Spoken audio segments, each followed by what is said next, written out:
Frank is gorging on. Why gorging? I'm just eating. I'm a human being. I know he's Frank's grazing. Not grazing. I'm eating. All right. So, two things, maybe more things, but here at least two things that I want to say. I'm not going to take too much time to say them. Thing number one. I was talking to someone in shul in a synagogue on Shabbat. He is someone who was, I think, 14 years old during the war of 1973 in Israel. He's from Israel. And he got up to, when he was in the military in Israel, he got up all the way to the point where he had a certain kind of clearance, maybe security clearance, and he was recruited by he was recruited by certain organizations in the military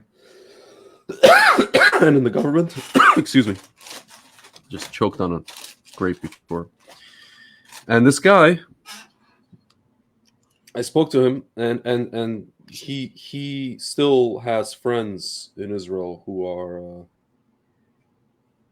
in those echelons, and just even before this happened, even before this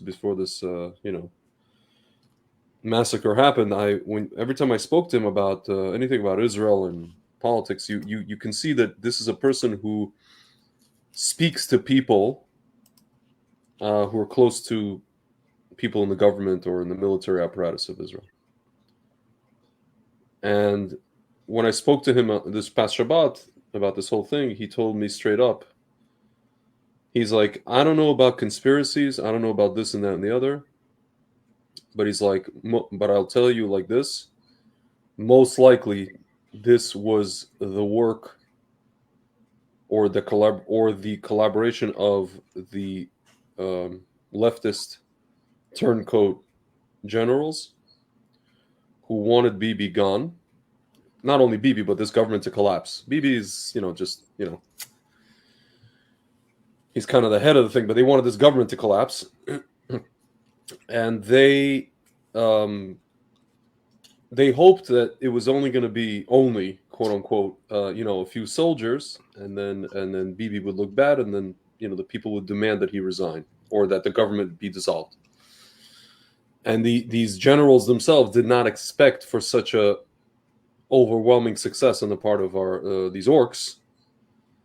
And now some of these generals are shaking kind of in their space boots. There's actually a story that two of those generals or commanders, high-level commanders, came to the aid of people on their own. They gathered the people with them from wherever it was, and came on their own without any kind of military support. My guess is probably because they realized, like, oh my goodness gracious, like this is not what we had in mind, and that's essentially it. And this guy was like, listen, heads are going to roll, but the thing is, the wrong heads are going to roll. Like today we see already this head of Shin Bet, I forget his name, essentially, quote unquote, took responsibility for everything that happened. And this actually leads me to another thing. I told my friends, a friend of mine brought that up, and I said, dude, anytime you see anybody who's not the head of the entire country take responsibility for something this horrible, that means that he's a fall guy. That means that he's a fall guy. That means that he was picked to throw a bone to the populace, and that's basically it. With that said, man, I literally talked to some friends and I listened to people in this whole thing, and you get the feeling that everybody is like a battered wife.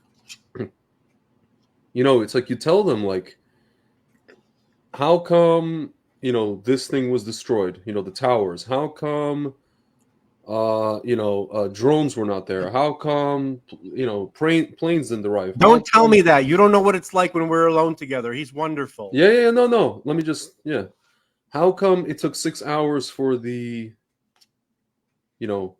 anybody to arrive? I mean, they had some shayetet, like the Navy SEALs guys come, and they did actually a fantastic job, but there was only a few of them. But dude, I'm just listening to people. Well, everybody was off for Simchat Torah. I had one friend, Simchat Torah. Well, this one guy on Shabbat, he told me, because he also has friends over there. He goes, yeah, there were helicopters flying, but they had to, they had their ammunition. They used their ammunition. They had to fly back to the base. I'm like, what? They were sending one helicopter the entire time? We have one helicopter for the entire south of Israel. Then somebody else told me there was also, do you know how long it takes to mobilize planes? And it's like this whole thing and this and that and the other. Then somebody, it's just, I'm listening to this and I'm literally like, are you guys kidding me? And then even now, I have friends who are like, we're waiting for the operation to start, the ground operation, right? Well, it's, there is a horrible rainstorm there to the point where it's flooding in Israel, right? Well, it's raining. Well, they're gathering what is it called, the intelligence to so that they know exactly where they go, and then they're shoring up stuff that's going on in the north with Hezbollah, with Lebanon, and I'm just like, are you guys out of your mind? He's beating you. He is beating you. Your husband is beating you. Are you guys? I don't know, man. I'm at the point where I'm just kind of like, and like I'm just saying common sense things. I'm just literally asking questions. Now some guy wants to pass a law, propose the law. This so-called religious Zionist guy in the Knesset. I think he's part of Likud. Basically, if you ask any questions, essentially, you might go to jail. If you say stuff against the government that demoralizes the soldiers, you might go to jail. Even though 80% of the people in Israel, 80% say that something smells like shit, or they're just flat out blaming the government for this. Even if they're saying that it's a quote unquote intelligence failure, they're blaming the government. Yes, and it is at the very least, but it's not a failure. And even if it is a failure, like you said, people should be immediately removed, not investigate afterwards. Why would you want somebody who screwed up this badly to be at the helm of what needs to be done? Why wouldn't you get rid of those people? It's like, I don't know, dude. I can only liken this to like a hockey thing analogy. The guy, you have a shitty record for the first half of the season, and then you're just like, well,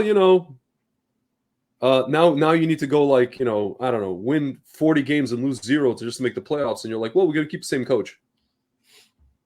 No, you fire the guy immediately. Maybe you make some trades, whatever. I mean, dude, I'm trying to understand. I'm really trying to understand. It could be that they demoralized us, the people during COVID. Maybe the people were so demoralizing before that. I don't know. And people and this whole thing of like, now's not the time. We'll investigate later. Now's not the time. They're not going to investigate later. They're not going to do anything. Nothing's going to happen. Unless we say something, unless we literally scream from mountaintops. These guys allowed this on purpose for whatever reasons. Somebody in there did. And that's it. And this is how we're going to handle this, because these guys are not going to handle this. They're not going to take back Gaza. We're not going to. No. Like I told my friend today, I'm like, dude, I wish you're right and I'm wrong. He's telling me, they're preparing and they're doing all the strategic stuff with Hezbollah so that they don't go in right away, and it's raining and it's this and it's that. And I'm just like, dude, you're trying to sell me a bridge in Brooklyn. I ain't buying it, man. They're trying to sell you one. You already bought it. Dude, I'm at the point where I'm just like, I don't know.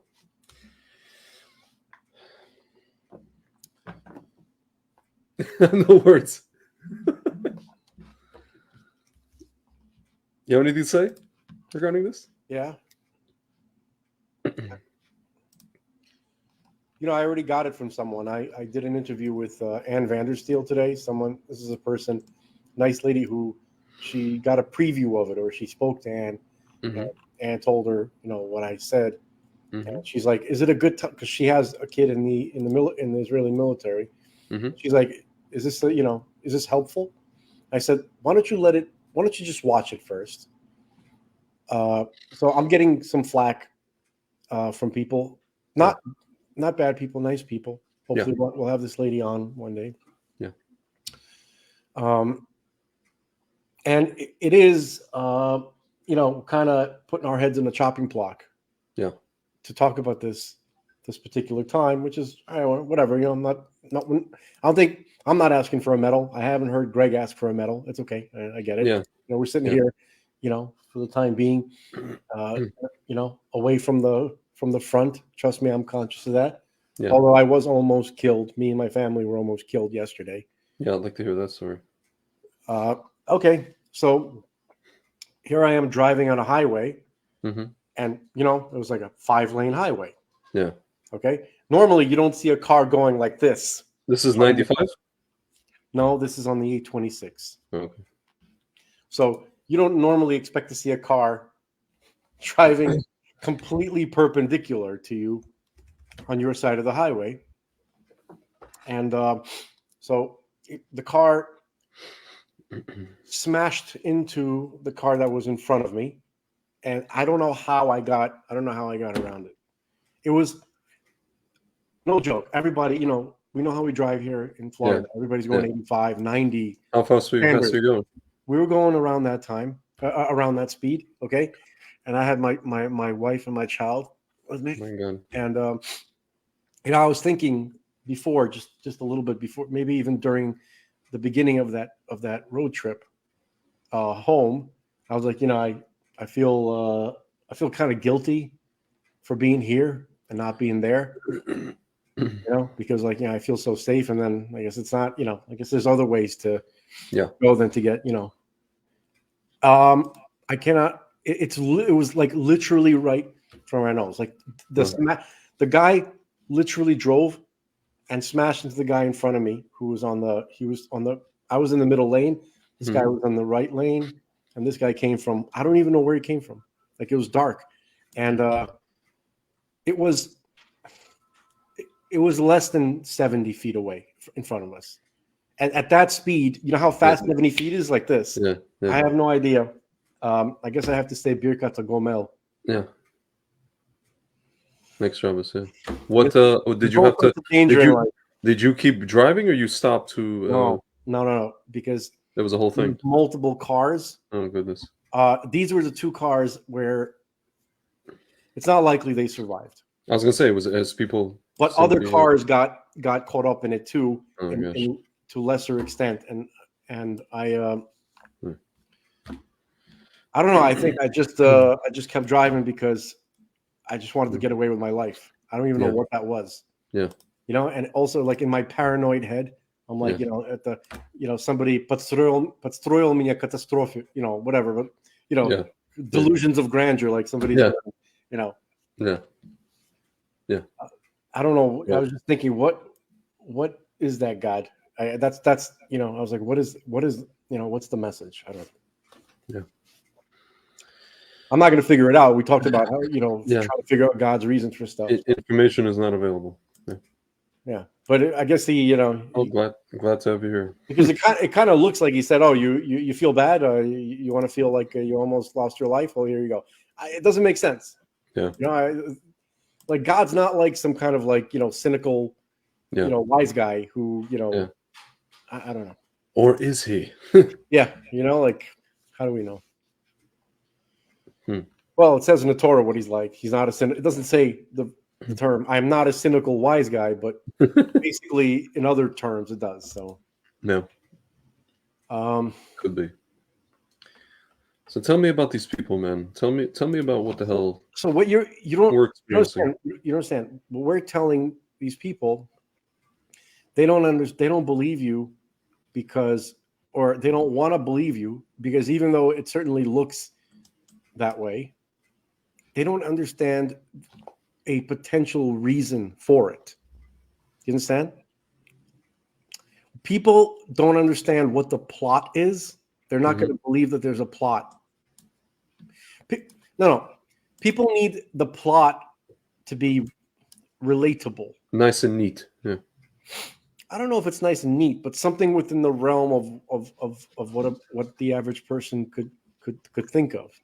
I think the average person could think of, well, what's the motivation? Greed? Yeah, I guess everybody, we're all regular human beings experience greed on some level. Yeah. And then you could kind of think about like, well, if I grew up, in bad circumstances, I could see how greed, if I had, if you grew up in a criminal environment, you could see, you can kind of paint like, you can kind of find a way to get to see yourself as potentially being that kind of person. Yeah. You could think, well, power. Yeah, I guess power, people say power corrupts, and I'm going through the mental process of the average person. I guess power corrupts, and people, I remember that guy, security guard, in the bank parking lot, right? He was walking around like he was Napoleon, right? Like he had a little power, right? And even he was corrupted, right? Yeah. Like he had the power over the parking lot, and if he didn't he gave you a hard time because he was the parking lot king. Okay. Yeah. So for that day, so basically, you can kind of figure out that a regular person needs to try to attach themselves to something that's within them, and the motivations of the people who do stuff like this is truly beyond. Yeah. It's truly beyond the average person's grasping it. Yeah, like they don't even understand. They can't even relate to it. Because when we told them, about motivations of certain people, they're like, "What is that again? I don't even understand." Like, it's like when you hear about like a pedophile, you're like, "What do they do? Like kids? I don't get like this kids. They can't even wipe their ass. Like they're I don't get it. Like that's not sexy. Like what is attractive about it? You can't wrap unless you're like one of these freaks. You can't get it. You don't get it. Yeah. Like just on a regular level, like like can you imagine like let's say the cops who have to deal with pedos, like like, and they're normal guys, and they're like, I don't understand this. Like what? Yeah. It's like getting into the mind. It's one thing to get into the mind of those guys get into the mind of the killer, that kind of thing. Yeah, but like because we've all basically fantasized about killing people, like, right? Or did I just reveal something about myself? No, it's like whatever. Everybody's like, no, you animal. Only, and they're like, I'm watching out for you. I'm like, whatever. I'm sure I'm not the only one. Okay. Yeah. But weird stuff like that, like. You find out about a weird sexual fetish like elbow sniffers. And, you're like, what? Like, I don't understand that. Like foot people, what the hell's, you know what I mean? It doesn't make sense to, unless you're a foot person. Yeah. Right. Yeah.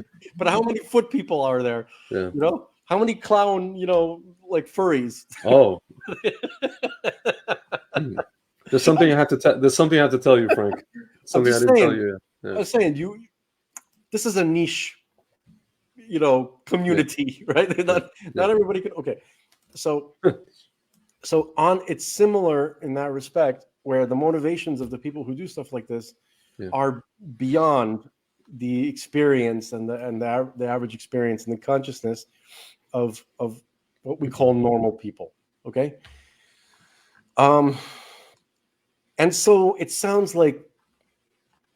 What are you telling me? Like, I've been trying to get my family to read Rabbi Anthelman's book for, I don't know, almost 20 years. Mm-hmm. Okay. Wow. I think my mom maybe just might consider reading it now. And that's after 20 years of me every now and then, like, hey, maybe you read the book, So, they can't understand that there's a literal there's an entity out there Hmm. that has a religion. There are cults out there Yeah. that, their name keeps changing every generation. Okay, and but they still have the same goal over and over Yeah. again. And in order to understand what that goal is, you have to read Plato's Republic. Yeah. And I think it's probably overdue for us to read it on this show, because we keep talking about it, because this is their motivation. Yeah. And we also have to learn about Plato's religion, Yeah. his spiritual beliefs, and the practices of his people. Okay. And they didn't start with him. They didn't start with Plato and Socrates. They go way back, all the Yeah. way to the beginning, really. Okay. Sure. And this is these are the Gnostic creatures. I guess you have to call them. They're creatures. They separate themselves with what they call gnosis, meaning like your God. They look at like your God. They call your God the demiurge, right? That's the God of the profane, of the of the average intellect, of the NPC. You know this idea of NPC? Yeah, yeah, yeah. I was just listening to I was listening to this guy today. That guy on Inspired, on YouTube. Yeah. He was talking about the NPCs, Right. whatever. What he doesn't understand, and I'm giving him the benefit of the doubt, or Yeah. it does, is that this idea of a human being as an NPC comes from the Gnostics. Yeah. This is how they look at all of mankind. If you weren't granted this gnosis, right, Yeah. then you are not part of the club. Yeah. You're not going to make it. You are to be used as an accessory to their activities. And they basically, like, if you think about it like this, they see your God as the God of the dummies. Yeah. Which they call the God of the Bible. They Yeah. believe that there's a higher God, okay? That's called the God of the philosophers. Mm-hmm.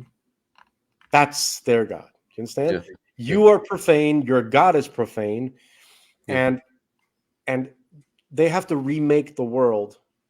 Okay? And you think, I know what this sounds like to you. Can you imagine somebody who's never read Plato's Republic? He has no idea about Gnostic fruitcakes. And it's not like it's new. It's been around for thousands of years.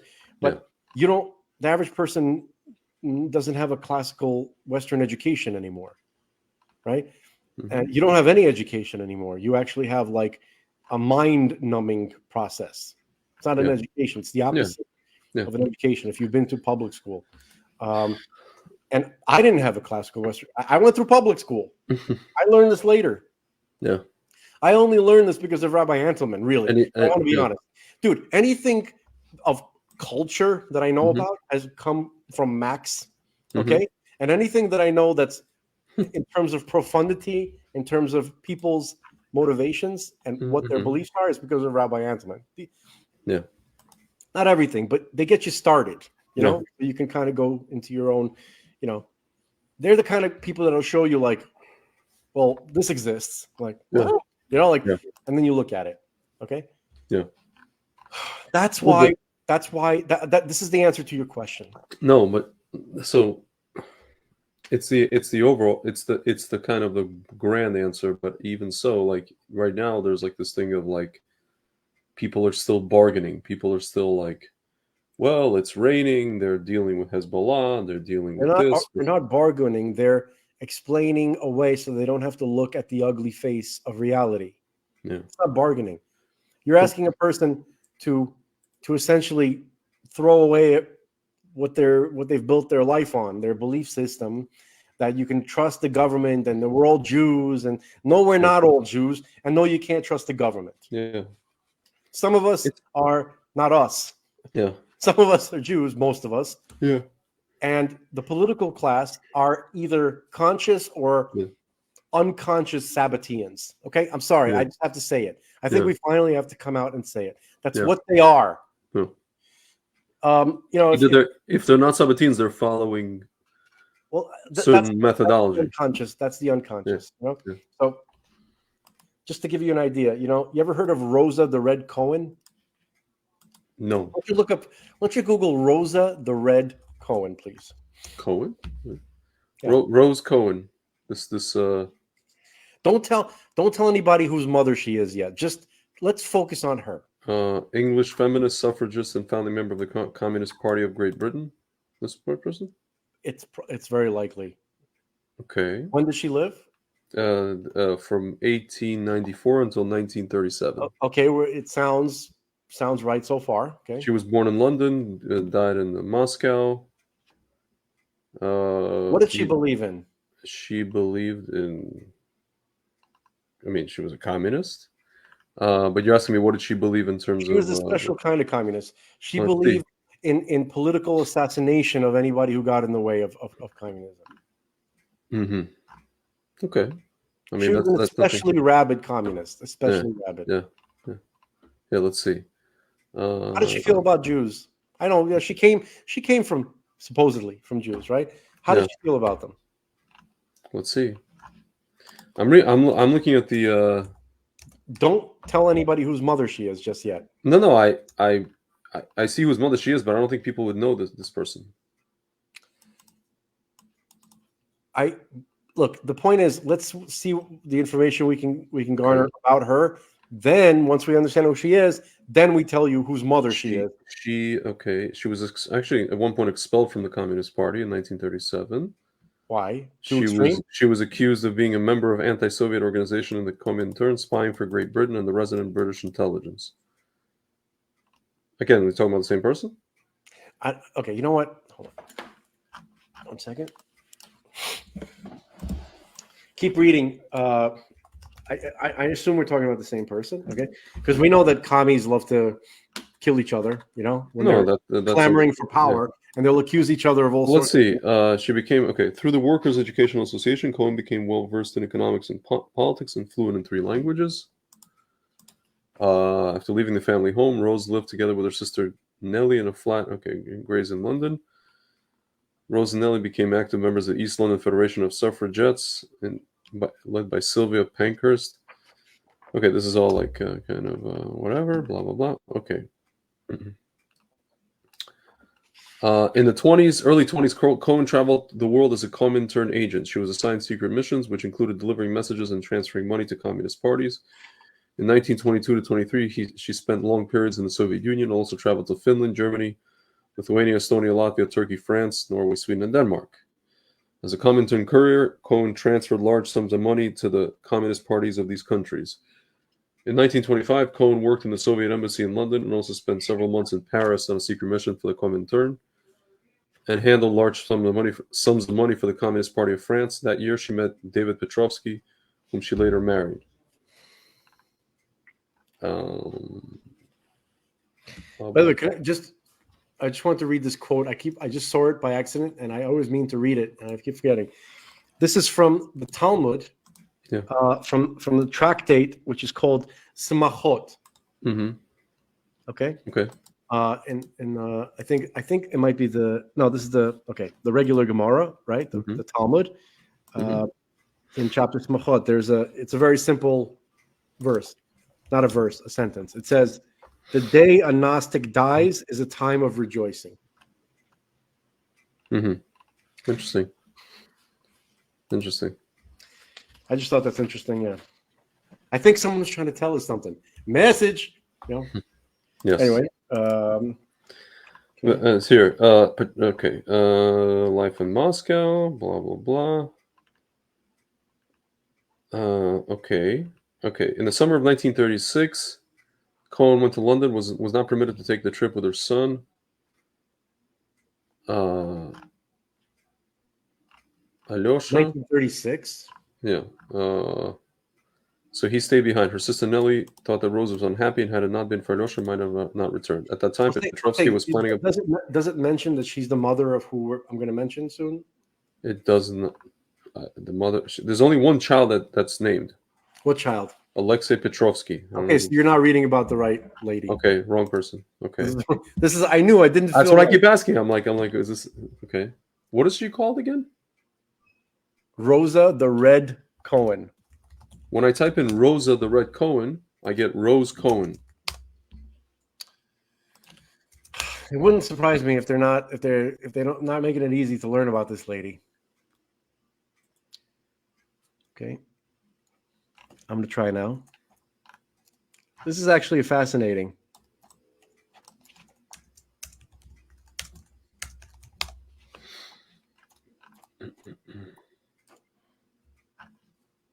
Yeah, that's not her. Okay. Are you sure that that's how her name is? Her moniker is written. Maybe it's a different name. 1 second. 1 second. Here's a Jerusalem Post article. I'm not going to hold on. It says Jewish World Rosa Luxemburg. You're talking about? No, hold on. Well, just a moment. Mm-hmm. Okay, on November 4th, on the 20th anniversary, hold on, an unusual event took place in the village of Sidorovichi in the province of Ivankiv in western Ukraine. Okay. Not far from the Polish border. I guess that's somewhere where you are. Mm-hmm. And 50 kilometers from Chernobyl. Surrounded by a group of rather bemused villagers in this rural and isolated hamlet deep in the Chernozem. Are you reading about this woman right now, by the way? Yeah. Oh, okay, fine. On a bleak, chilly autumnal day, a group of family friends, together with someone, and activists from former Soviet Union educational movement, have gathered together in the local community center of this hamlet. The occasion is to unveil a memorial plaque carrying the bronze image of, hold on, I'm not going to say who, and, okay. Oh, shit, they're not letting me continue with the article. You son of a bitch of a bastard. Okay. Okay, so I'm just trying to look for this. Okay, at the event, the governor of Ivankiv, okay. 1 second. I'm skipping ahead until they talk about her. Okay.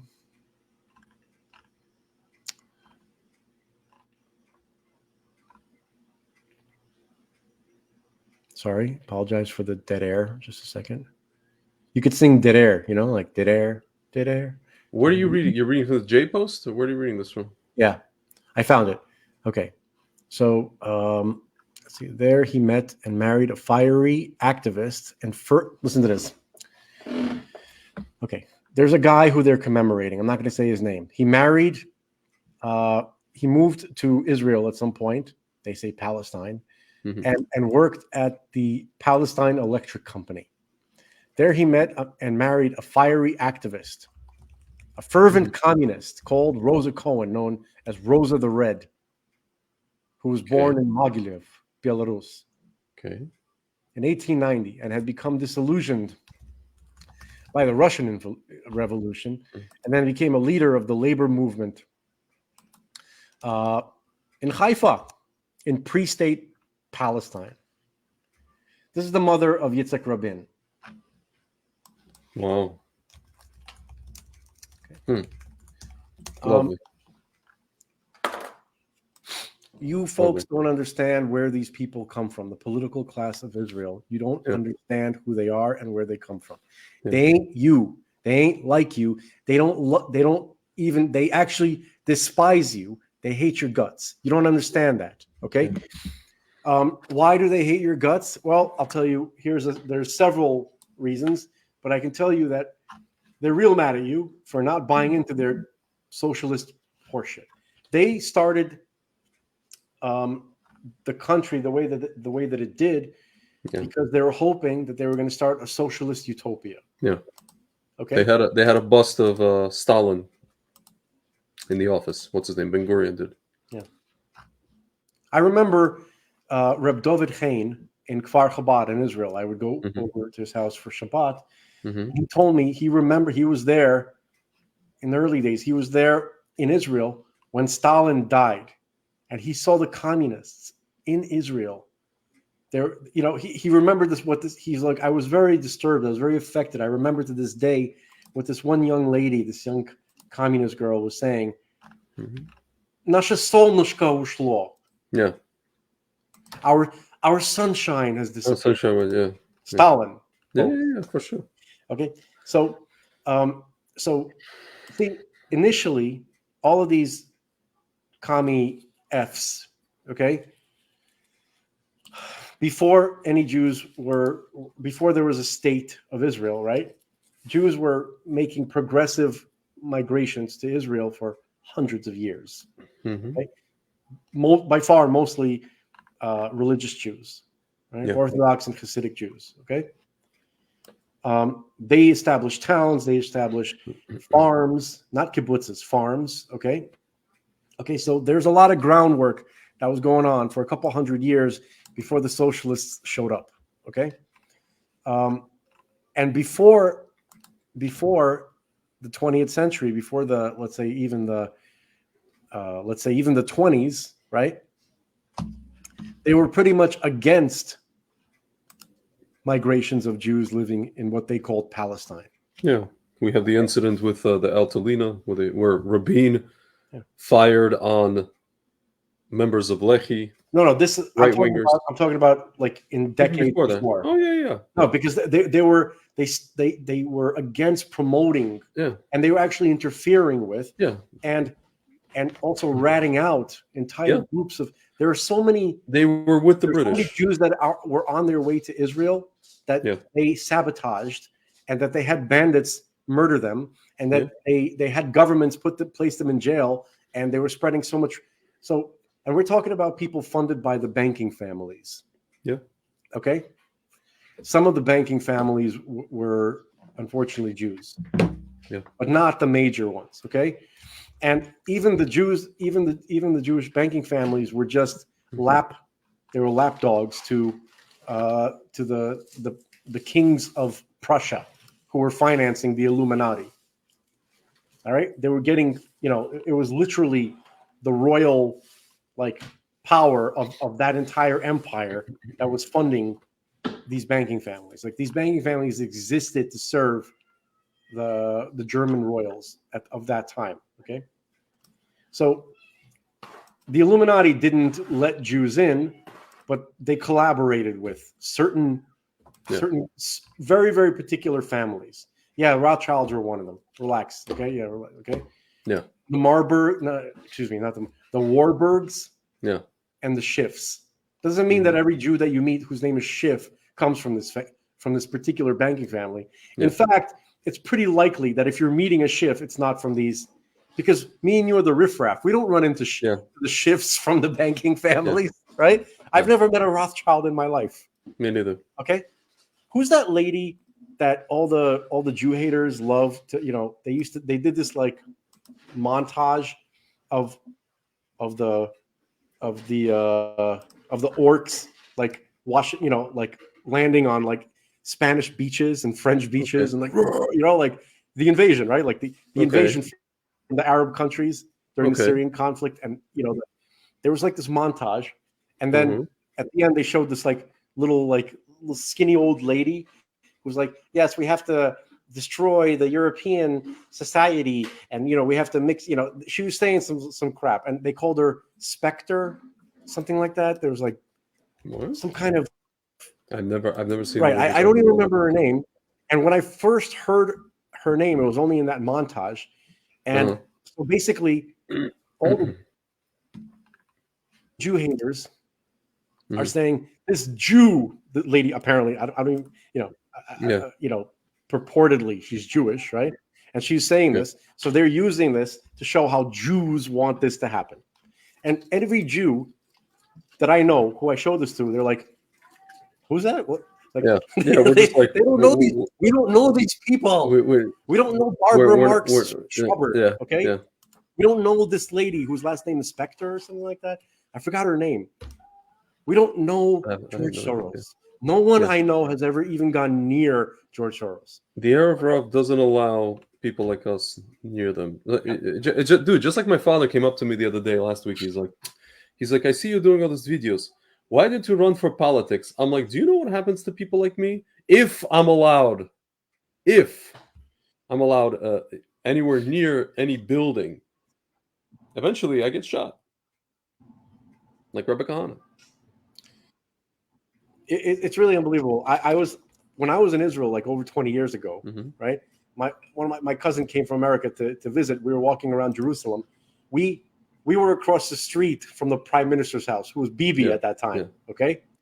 And we just like stopped to look at it. I was like, oh, I think that's the prime minister's house. Immediately, this gorilla came out. He was like, Yeah. get the fuck out of here. You know, like Yeah, that. yeah, yeah, Like we couldn't yeah. literally stop for a second.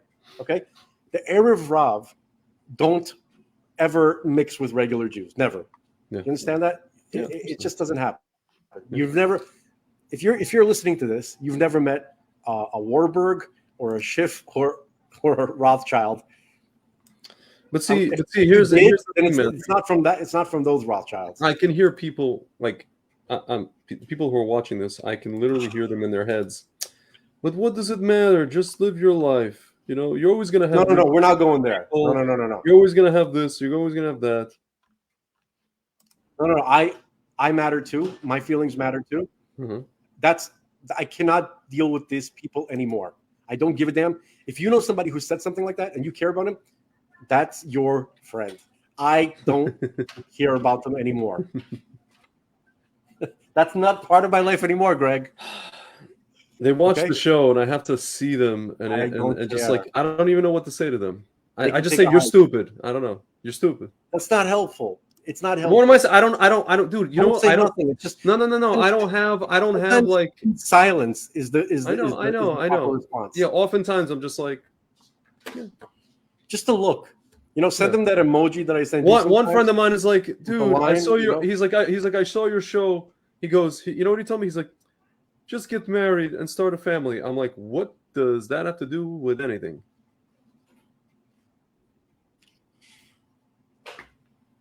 What in God's name does that have to do with anything? I don't think, dude. These friends of yours are starting to affect my spirit. I don't want to. I don't. I'm making a request. Yeah. That their name shall not. They shall not be discussed or named, or I don't even want to hear impressions of them. Yeah. Okay, I can't. Yeah, I have my You know limits, what? Greg. You know what it is. limit. No. I understand. What I'm gonna say is that I think a lot of people are. Well, there's two kind of aspects. One is some people wish they could be doing this, or wish they even had like the. I know I've had some people come up to me like, Svi, I wish I had the koach to do what you're doing. I wish I had the strength to sit there for hours and do what you're doing. And I say to them, I you know what I don't have the strength for? For every I don't have the strength for everyday mundane. Like I don't have the strength like today, for example. You know what I have the strength for? I'll give you an example. This morning, I have to send invoices to stores that owe me money for wine that I sold to them a month ago. I have to message my distributor. They have to give me the invoice, and I have to send it to these guys, and these guys have to pay, and some of them will pay, and some of them say, oh, I don't like using this payment service because they stole money from me before. Can I send you a check? Can you come pick up a check? Can I this? Dude, that's what I don't have the strength for. That's what I don't have the strength for. It took all of my strength this morning and a better part of like the beginning of the afternoon just to deal with that, what I just described to you. I don't understand. I want to come up to every person that says to me all the stuff that they say to me and then say, how do you have the strength to get the hell up and go to your job that you like, dude? It's the same person that told me about the, this and that and the other.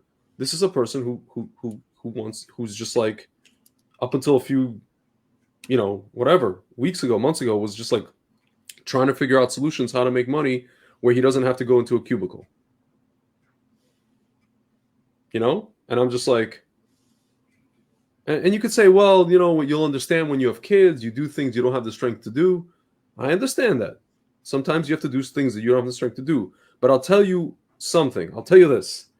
The thing that I'm doing now on this screen, I have the strength to do it for 12 hours straight. It gives me energy. After I do it for 6 hours, I have the strength to do those 6 hours of. If I do those 6 hours, doing this for those 6 hours will give me the strength to do another 6. It's like this. Unless I have to like yawning, like unless I have to go to sleep, and even then.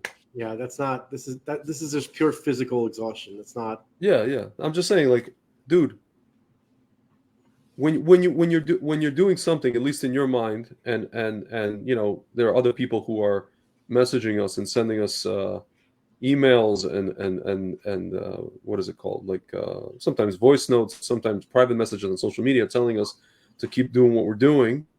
Like honestly, man, if it wasn't really for those people, I probably would be like, dude, let's pack it up because we're just, two dudes sitting here and just like whatever, yakking about whatever, just like everybody else on on these podcasts, right? But people are telling us, okay, like you guys should be, you guys are bringing what other people are not bringing. That gives us encouragement, and that's it. Like, Look, we're not.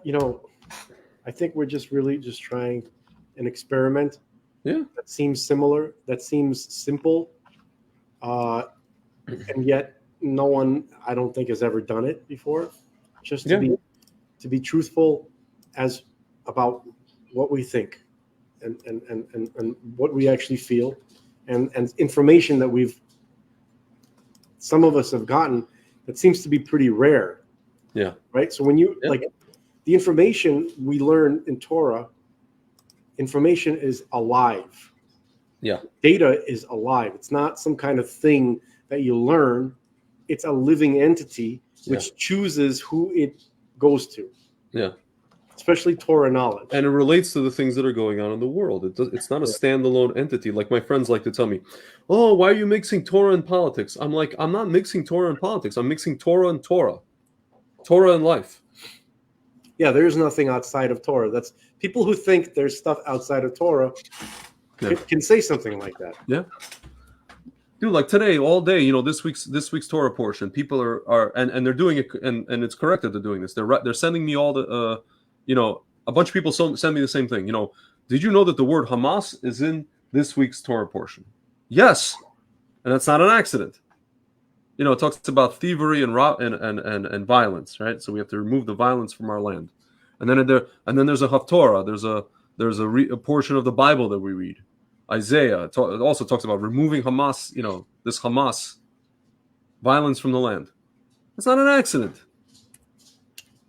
Hashem doesn't do anything accidentally, as much as we don't understand why he allows these horrors. But is it an accident? No, for sure not. It's all related. And it's not like a cute thing, like spiritual aspect of whatever, of politics. No, this is what this is. This is a direct communication from Hashem. He's telling us, I did this now to show you what's happening and what I'm about to do, or what you need to, or maybe what you need to do. Here's some instruction. Remove this from your land, because this week's parsha says you got to remove this from your land. Next week's parsha says, to do with Abraham, right? The father of the people that we're dealing with. The following parsha, Abraham removes the people that we're dealing with. Hopefully in real life that'll manifest. This is reality, guys. Oh, This is not a joke. He means Ishmael, Ishmael, Hagar and Ishmael. Not next parsha. The following week's parsha is Vayera, where he literally sends them out. So, and I was writing, I hope we take care of this problem, 2 weeks from now. I mean, it's clear as day. Is anybody else talking about it? I don't know. Yeah, people are talking about it here and there, but some real stuff. I don't know. It's just like I feel like people are, even the good people who are like, oh, let's support the IDF. Why are we talking about who's responsible for this and that and the other? Yeah, they're right. Let's support the IDF. That's what actually, in my view, I think that's what we're doing here primarily, because the IDF is the Jews of Israel, okay? Yeah. And they have their hands tied almost voluntarily for some reason, because they're completely imprisoned by the political class. Yeah. Okay? These followers of Shabtai Tzvi. Okay? And they don't don't understand the soldiers, I mean. They don't understand what's going on. Folks, 90-year-old men put their uniform on, took their rifles, and went and said, okay, it's time. I believe that all this stalling is there to suck out the spirit of the Jewish people. Can I suck the spirit back in right now? I don't know if I'm sorry. I don't know if I'm like, I'm in distress. Yeah. So I don't know if I'm going too far, or if I'm telling you how I feel. Am I right? I don't know. But this delay on all this crap, it really feels like they're trying to take that pep out of your step. I know they are. This is a psyop. Dude, can I play something that will bring the pep back into the step of anybody who's about to watch it, who's going to watch it? Is it okay? 3-minute video. Play. You could hear it, right? Yeah. Okay.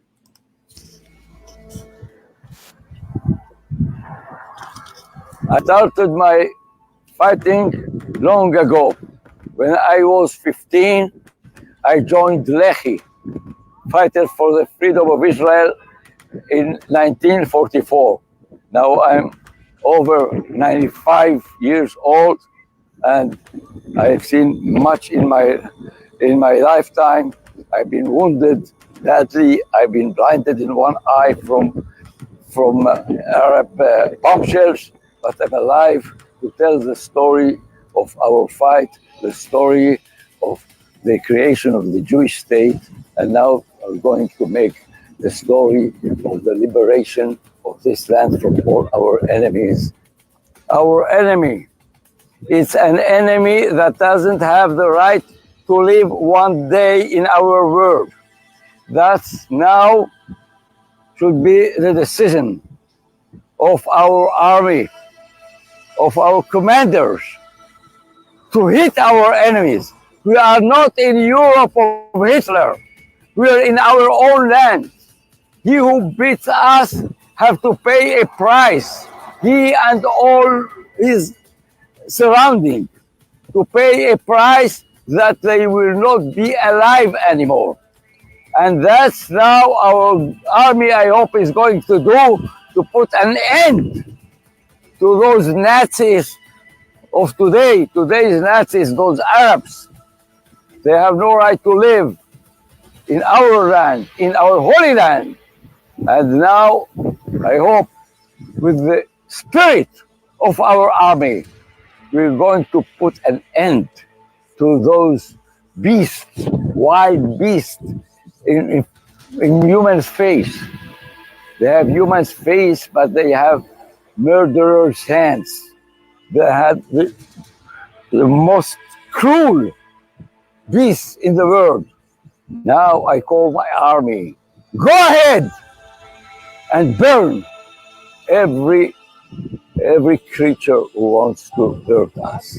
The victory that will make us inherit this land that we commanded to inherit it by God, by our scripts. And this is going to be now. Now is the time. We're going to burn them, and with the light of the fire, will lit the way to our freedom, to our peace. Dude, I want to jump off the freaking wall after hearing that. I want to swing from the chandelier freaking. This guy's 95 years old. He was in a group called Lehi. Lehi was like the group that like fought against these fruitcakes in our country. The so-called Jewish fruitcakes.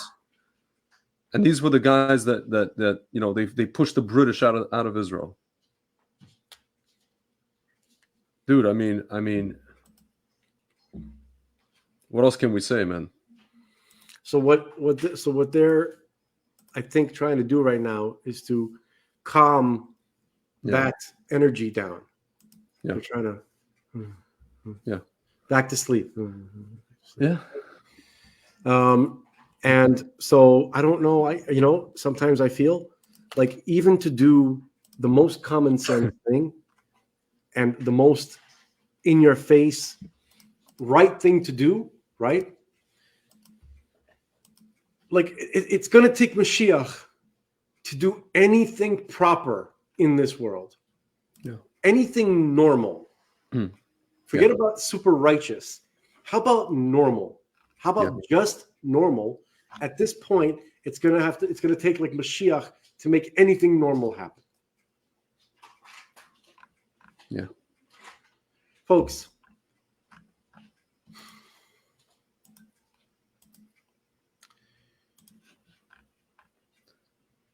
they created a demon factory in Gaza, and they put it right next to the crib of Israeli children. They put it right next to the kindergartens, to the most tender part of the nation. Yeah. Okay, I'm speaking figuratively and literally simultaneously. Okay, those fools, those little fools who are living in those areas unarmed. Yeah. You know, and they weren't religious, right? Like you saw those poor children dancing, right? Yeah. And they were just, you know, like in a dream world, you know, like they call religious people the ones who are not in touch with reality. I know. So they did this. Okay. Yeah. Just the fact that how do you live unarmed next to a demon producing factory? The story of you know, the Lord of the Rings, we could use that as a metaphor. Yeah. Right? So how is it explained that the orcs were created? Could we just go through that for a minute? Yeah. I think it's interesting. Dude, I just want to say one quick thing about the guy. You notice in the video, this guy, 95-year-old guy, he said the Arabs. He wasn't talking about just the Arabs in Gaza. Knowing him, he's talking about all of them. The Arabs on the land of Israel. That's right. Everyone. Let's see, orcs. This is a fandom, you know, like those fandom.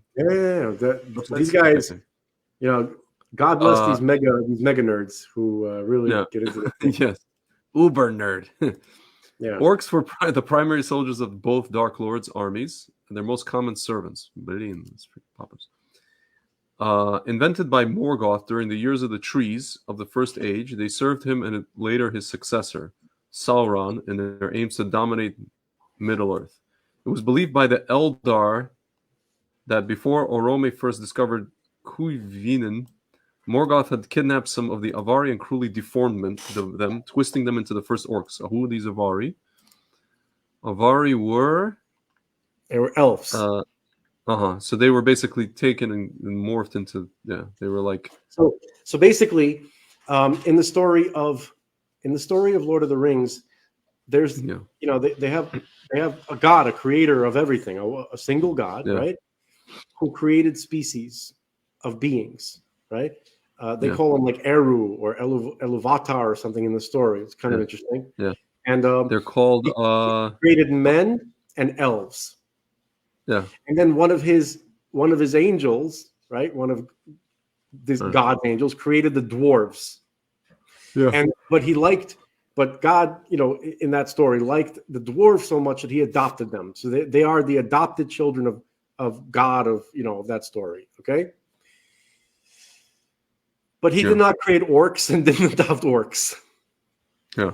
The orcs were created by, you know, by the Satan of that world, of that mythological story. Okay. Yeah. Yeah. And so, but they were created from, you know, the God's children, right? So that's what they're doing in Gaza. Do you understand that? They're doing the most perverse possible thing imaginable, and it needs to stop at all costs. Okay, because it has to stop. That's the only choice to end this evil in the world. Okay, they take people, right? Mm-hmm. God's children, right? Human beings, and stuff them and just drown them in evil and hatred, and turn them into orcs. And then they have these orcs who, when they mate, you see, orcs cannot produce another orc. There's no, because God didn't create, apparently he didn't create the ability for orcs to mate and then to produce another orc, right? Every orc has to be created unnaturally. Right? It has to be poisoned with evil. Artificial. Okay? So they take the orcs, and then the orcs produce a perfect human baby, right? And then they throw it into a barrel of evil. They drown it in evil, and then they make it into an orc. Okay. This place Gaza is the most evil place on earth. So now I have two questions. It needs to be destroyed. Okay. If there's any possible way to get any one of those babies, any of the humans out of Gaza somehow through miraculous means by teleporting them, do everything you possibly can. Okay. But hold on. But the factory has to be destroyed. Yeah. So here's my question, man. First of all, how is it that people in the Western world, how is it that they're able to, essentially cheer on orcs? And, you have Arabs. They never visited. That's it. End of story. They never visited Gaza. No, I understand that, but you also have Arabs. You also have Arabs who are supposedly not orcs who are also cheering them on. They also never spent. Those guys never spent any time in Gaza. Let the Arabs who are cheering them on go spend a couple of minutes in Gaza. I'm talking about the Arabs. You're an Arab and you're not an orc. Who live in Israel. I'm talking about the ones who live in Israel. I'm talking about the ones who live in Israel who have relatives in Gaza. No, they have relatives in Gaza. They've been to Gaza. They're going to go to Gaza? They live Israelis. Some of them have relatives in Gaza. Okay. So here's how they do. Here's how you go to Gaza and not get your skin peeled off by these orcs. If you're an Arab and you have like Israeli citizenship, you have to convince them that you're a double agent. Yeah. That you're working and by the way, there's a lot of number of Israeli Arabs that are double agents. Yeah, like the ones that probably were doing stuff with what's it called for this operation, even though our government allowed it, but they still needed these guys. Yeah, Hamas still needed those guys.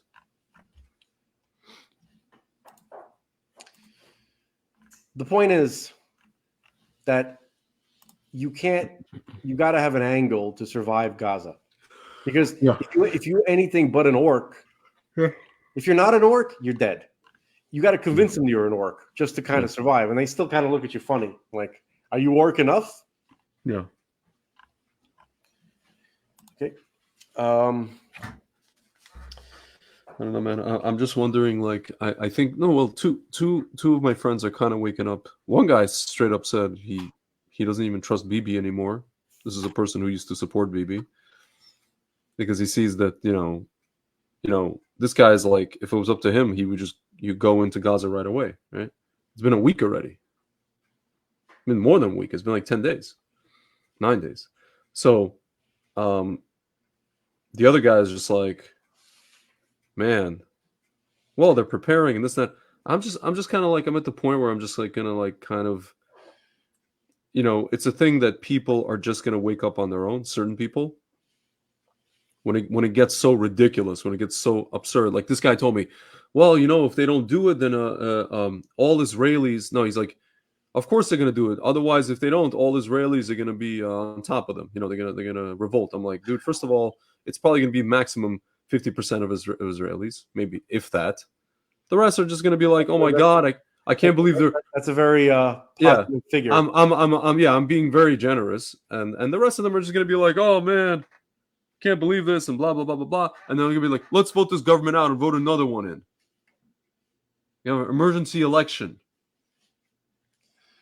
Yeah, we need literally like It's going to have to be something where Hashem just pushes us into Look, history. humanity, Like 67. humanity, including the Jewish people, right, are basically at this point a child that doesn't even know how to wipe its nose. We need an adult to save us at this point. Yeah. I don't know. We somehow, I'm telling you, the metaphor of the Lord of the Flies is a perfect metaphor for where we're holding now. Okay. We have not seen an adult in decades. Yeah. Okay. At least since the 90s. There has not been a single adult on earth since the 90s. Okay. When the adult was present, some of these idiots, he kind of kept them in check a little bit. Can you played some of the videos of the BB standing in front of the adult. Oh yeah. You want to show? Yeah. You want to show? Here. This is. You want to show a pipsqueak standing in front of an adult? Please show it. Yeah. You could literally see who's. I'll show you the short version from today that I posted. This is self-explanatory. I don't have to even introduce who is who here. Okay. There you go.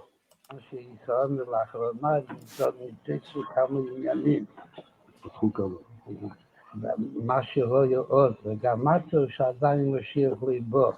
אז הייתה... Look at his face when he said that. He looks like he's gonna shit his pants. We're doing. Yeah.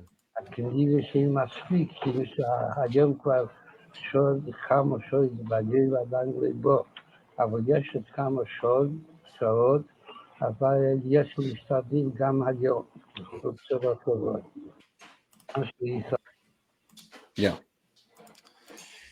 It's like a child standing in front of the rabbi, and the rabbi saying, "Yeah, we haven't seen you for a while in class. We haven't seen you coming, for services." And he's like, "Yeah,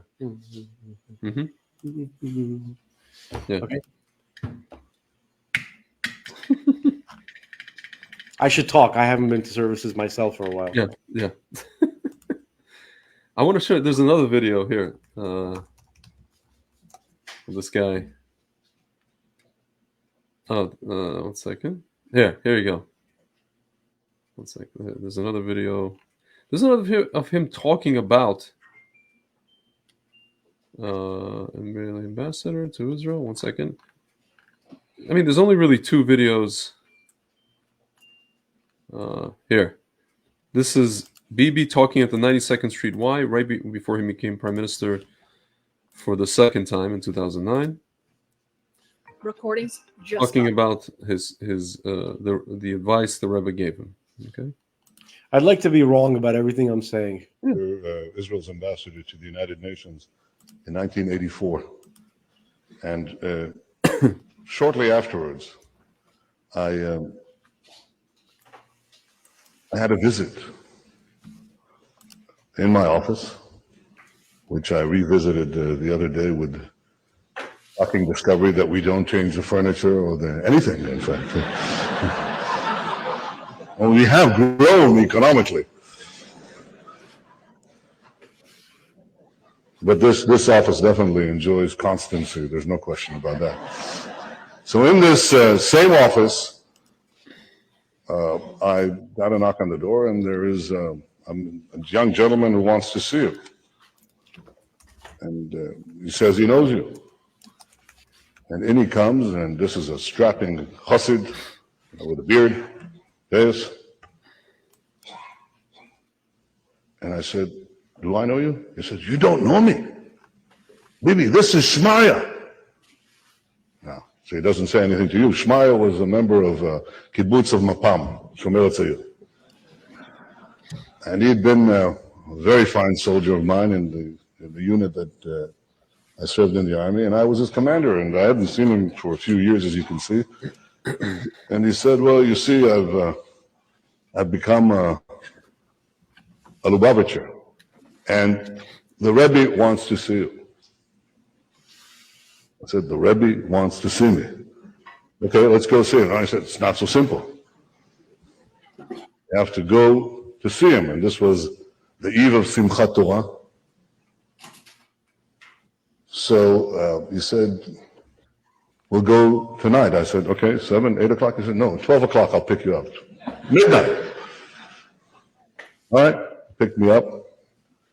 We came to that famous address, a replica of a house we have near Ben Gurion Airport. No, that's...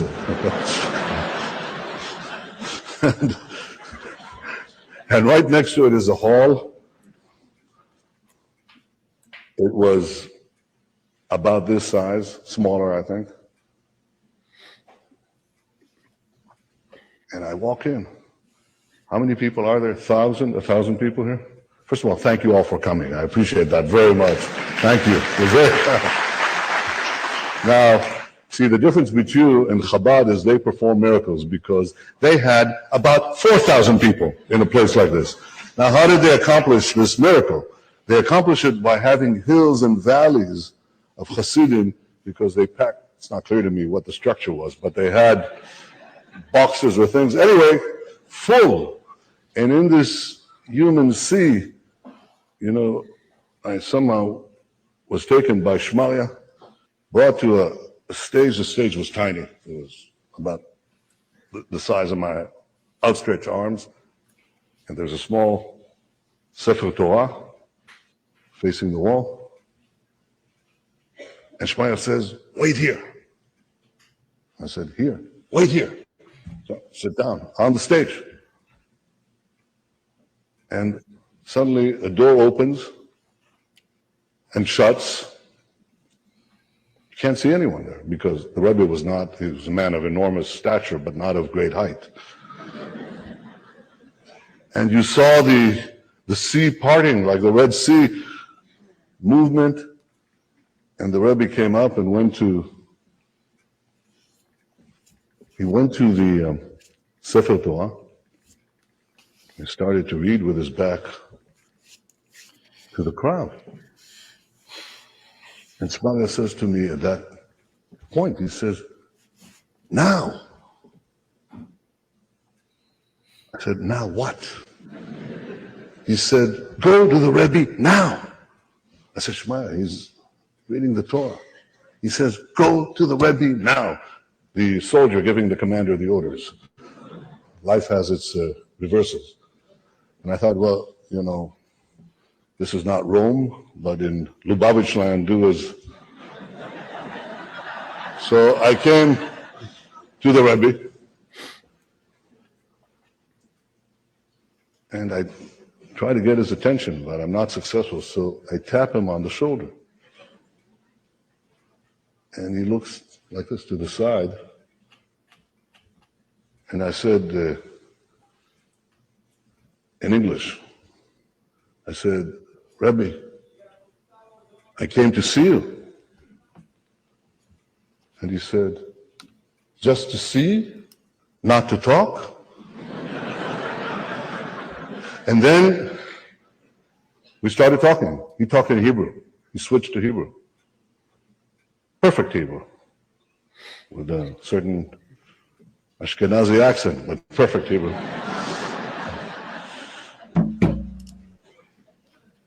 And we spoke for about 5 minutes, 10 minutes, and the Hasidim are getting very restless.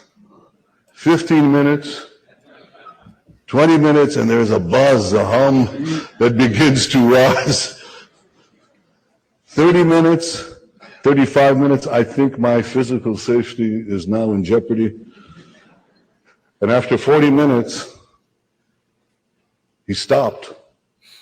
He said what he wanted to say. And he turned to the audience, and with his hands, started to get the Hasidim to sing and dance. And then something happened I'll never forget till the end of my life. The Rebbe and his brother-in-law, I think they were both approaching 80 at the time, or maybe in their mid-70s, they took a Sefer Torah, the Torah school, and they went into the center of this hall, surrounded by all the Hasidim, and there was a light that shone from the ceiling and bathed them in a pool of light. And I see these two old bearded Jews dancing in a circle of light with a Torah. And I felt the strength of generations, the power of our traditions, our faith, our people.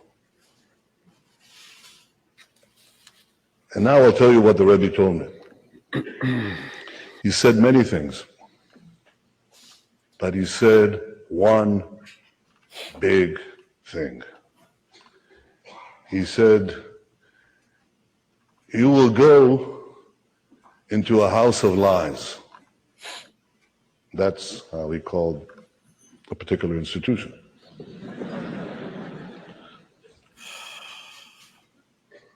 He said, remember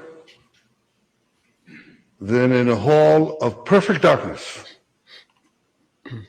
totally dark, if you light one small candle, its light will be seen from afar. Or yakarot, its precious light will be seen by everyone. He said, your job, he didn't say job, shlichus, your mission is to light a candle for truth and for the Jewish people.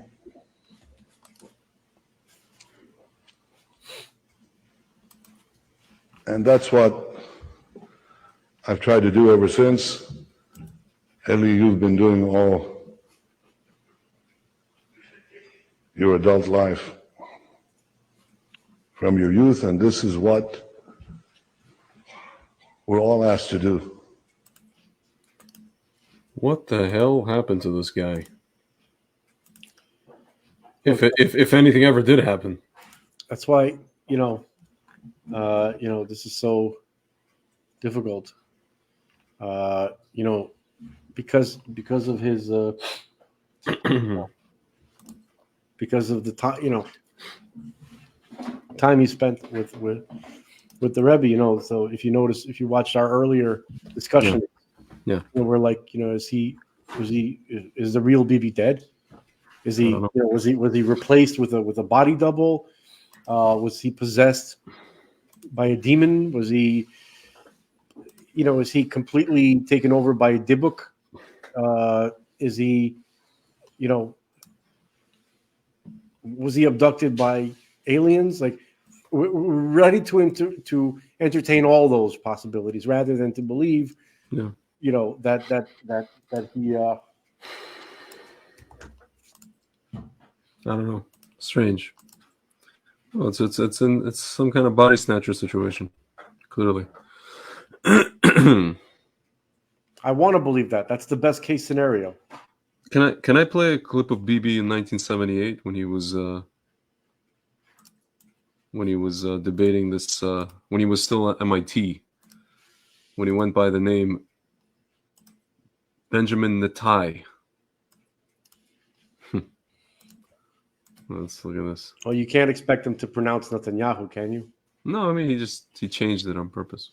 Is a deadly danger to world peace because it is the surest guarantee of increased terrorism and war, however noble the idea may sound. I call now, as my first witness, Mr. Benjamin Netai. Mr. Netai, welcome to the Advocate. Thank you. Mr. Netai is a graduate of MIT. He is an Israeli, and he is a man who has written widely on this question before the House tonight. Mr. Netai, is the issue of self-determination the core of the conflict in the Middle East? No, I don't believe it is. The real core of the conflict is the unfortunate Arab refusal to accept the state of Israel. And I think has been mentioned earlier. For 20 years, the Arabs had both the West Bank and the Gaza Strip.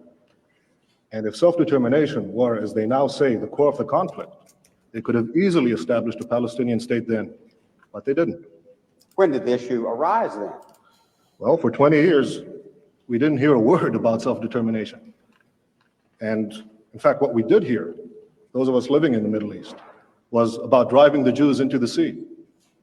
Now, after 1967, under the leadership of the PLO, the hardline strategy shifted to adopting a moderate, dressed-up slogan, which now talked in terms of first a secular democratic state, and then replaced it with Palestinian self-determination.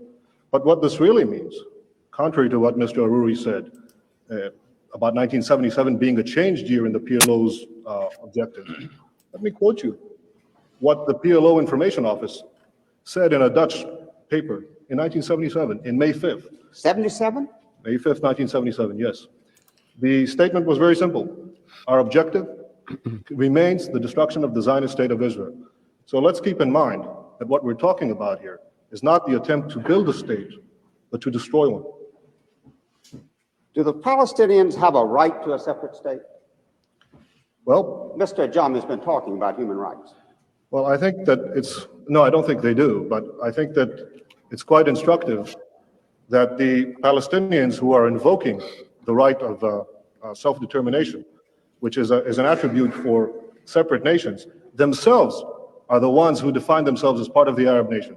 Now, no one is denying that there are Palestinian Arabs. There's a very distinguished Palestinian Arab sitting right next to me. But the Palestinians themselves, in the Palestinian National Covenant, the very first article, say that the people of Palestine, quote, are part of the Arab nation. Well, let's look at the Arab nation. It has 21 states, an area roughly the size of the United States, and 1/6 of the entire world's wealth. Now, add to that the fact that there already exists a Palestinian state, and that is Jordan, 60% of whose population is Palestinian. I think it's quite interesting that Yasser Arafat and King Hussein, who are bitter enemies, agree on one thing, that Jordan is a Palestinian state. So what we're talking about is a demand for a 22nd Arab state and a second Palestinian state. What should be done with the Palestinians on the West Bank? There's a problem, so what should be done, in your opinion? Well, I think that the Palestinians in the West Bank are going to be offered the full human rights, the full civil rights, as no Arabs are offered in the Middle East. No Arabs whatsoever have any full human rights or the right to vote for their own government. Those Arabs who lived in Israel in the pre-67 boundaries are the only Arabs in the Middle East who offer that right, and I'm all in favor of having the same Arabs living in the West Bank and the Gaza Strip being offered such a right in the final peace agreement. Can we have peace in the Middle East? Very briefly, please. Yes, I sincerely hope so. Look, I'm 28 years old. I've had to defend my country in 2 wars and in many battles. Nobody wants peace more than Israel. But the stumbling block to the road for peace is this demand for a PLO state, which will mean more war, which will mean more violence in the Middle East. And I sincerely believe, if this demand is abandoned, we can have real and genuine peace. Thank you. Thank you, Senator Kagan. Now we'll go to Mr. Ajami. Mr. Ajami, some questions for Mr. Natai. Mr. Natai, you've told everyone that the Palestinians on the West Bank and the Gaza Strip will enjoy full human rights. Could you tell me how that's compatible with the presence of Israeli forces in their midst? Well, the Arabs living now the Arabs who lived in Israel, 400,000 of them, 400,000, between 1948 and 67, as I said earlier, certainly enjoy full human rights. And as I said, they're the only ones. I'm not talking about the Arabs in Israel. I'm talking about the Arabs on the West Bank and the Gaza Strip. If you let me, I'll answer your question, Mr. Ajami, please. The Arabs living in Israel are the only ones who are entitled to vote for their governments, the only ones who have representative in a parliament in the entire Middle East. Now, it's true that the West Bank and the Gaza Strip are now undergoing a period of transition. In fact, no Arab government has been willing to negotiate so far about this period of transition. And I think that when this transition, when negotiation period is ended, there is no reason why under either Jordanian citizenship or Israeli citizenship, these Arabs will not have the full human rights, the right to vote for the representatives of the Arabs in Israel, as hopefully all the Arabs in the Middle East will do. Yeah. I don't want to listen to a full debate, to be honest with Okay. you. I really give a shit. Because But the answer should have been like, to the answer. Well, what about the Arabs with the presence of the military? Yeah. The answer is, he goes, sure, there's a condition. Yeah. Well, what's that, Mr. Netanyahu? Yeah. Stop butchering our people. Yeah. And if they don't, well, fuck them. Yeah. Get out of here. That's the answer. Dude, you know what I think happened to this guy, or what's been happening with him his entire life? He's been living a double life. On the one hand, he's this MIT guy who grew up partially in America. Was born in Israel, grew up partially in America, went to high school in America, worked in the same office as Mitt Romney. But on the other hand, he's been, and then he came back to Israel and he tried to kind of get back to his roots. Served in Sayeret Matkal, was in these dangerous missions after his brother passed away, was killed. Your camera just went off. Okay. I'll come back. I'm here. Okay. So he's just like living this double life. Is like one life is like this kind of Jew that supposedly cares about Israel and his people, and the other life he's trying to juggle being this elitist. He lives in Khazaria, the town that's like the only people who live there are billionaires and politicians and monopoly guys, and it's owned by the Rothschilds family. And he lives a double life. But I told my friends, with this guy, whatever the outward presentation is, whenever the rubber hits the road, when the poop hits the fan, he always chooses the wrong part of his double life, which is the elitists. He must. He has to. Right now Biden's coming to Israel. Like the perversity of naming a city in Israel, Khazaria, is so beyond. It's like naming a city Hitleria. Yeah.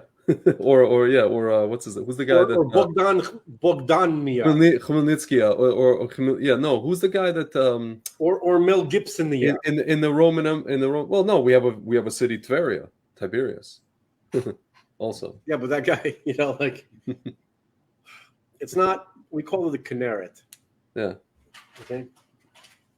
No, but that's the lake. But it was not called the city. Obviously, its original name was not Tveria. Yeah. Okay. Yeah, man. So it's just that's what it. There's this elitist thing. And so I told my friends are now bantering around.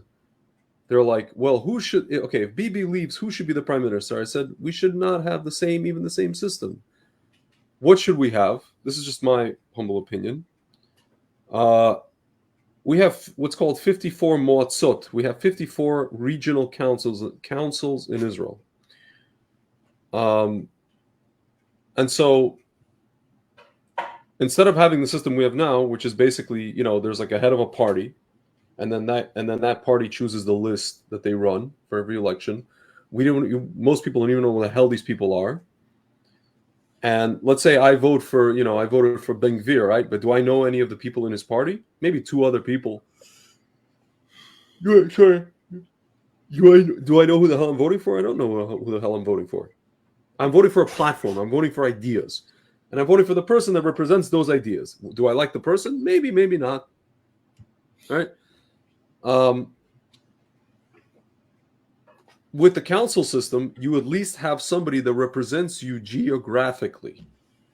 Israel's a small country, but it's such a small country with different, depending on where you go, there's completely different demographics. Haifa is different, very different from Tel Aviv. Tel Aviv is very different from Beersheba. Beersheba is very different from Jerusalem.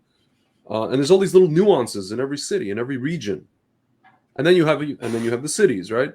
So why can't Israel just have this kind of just kind of like what I call steward government structure, where people send, regions send their representatives to the Knesset, and they actually can represent them. And then you ask the question like, well, what about the executive? What about when there's like some kind of crisis and this and that and the other? Okay, so you have a minister of this and a minister of that, just like we have today. listen. I disagree with you. Can I offer my alternative? Okay. Push it up. No. Obviously, if the king shows up, then the king is the king. I'm talking about, while we're waiting around, how do we organize this Lord of the Flies Yeah. kindergarten that we're in right now? Yeah. Okay. So first of all, you find the least political general, and everybody knows who the hell he is. Trust me. Talk to the officers. They know the general who they wish was the general. It's never that guy, though. Yeah. It's like what Trump, when he's talking about like the generals, like who's this? Yeah. What's this moron Millie, right? Yeah. He's the Millie. Yeah. Millie. Okay. America has incredible, military men. Okay. And what makes a person an incredible military person? They want to protect their country, and they know exactly how to do it unambiguously. They literally know how to do it Yeah. perfectly. Yep. Just let them off the leash. Yeah. Okay, that's what a normal country should be. Okay, so that guy takes over. Okay, you need a military leader in this environment because a military leader with common sense. You understand? A military leader who's constantly rejected by the political class, who has he never gets invited to the parties. He doesn't know how to play ball. He's not, he doesn't have that diplomatic horse shit to become an elitist. Okay. There's a lot of these guys in Israel. Okay. Yeah. That's the person who leads the interim government. Okay. Yeah.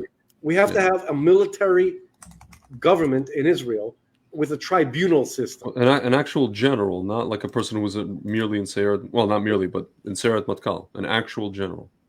Right. Okay. All right. There are military geniuses in Israel who know exactly what to do to keep the people safe without any bullshit. Yeah.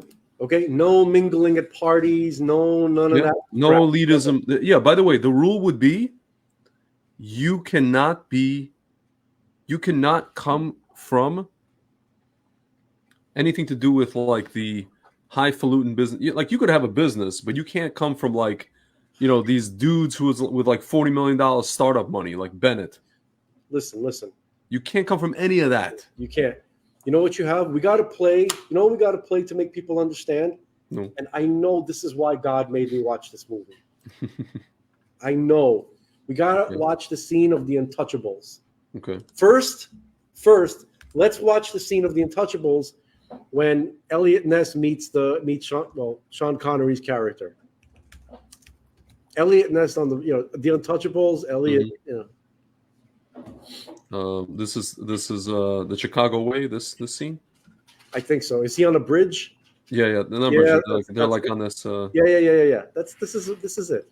They're on not a balcony like. So Elliot Ness, played by Kevin Costner, is so overwhelmed by the corruption of Chicago, right? The Chicago way, as they say. Malone. There's a guy Malone. He's so overwhelmed by it, and he's just kind of like, he's having like a cathartic. No, this is not. This is not it. No, they meet on a church on a bridge. One second. Yeah. How about this? Elliot Ness meets Malone. One second.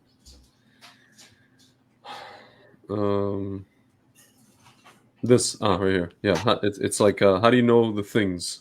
Malone's lesson. This thing. Yeah. Oops. He's like a cop. This guy. Let's watch a scene, and there's so much. This? Yeah. This is it. Yeah.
Now, what do you think you're doing?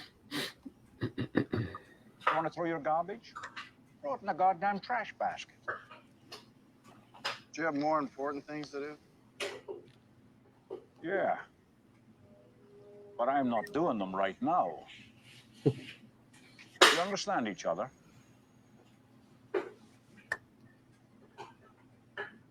Okay, pal, why the Mahaska? Why are you packing the gun? I'm a Treasury officer. All right. Just remember what we talked about now.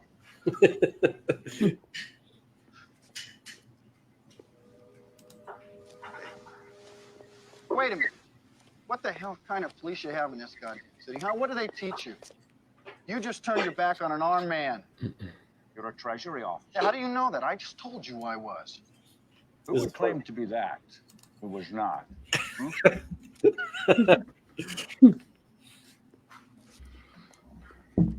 What's your name and unit?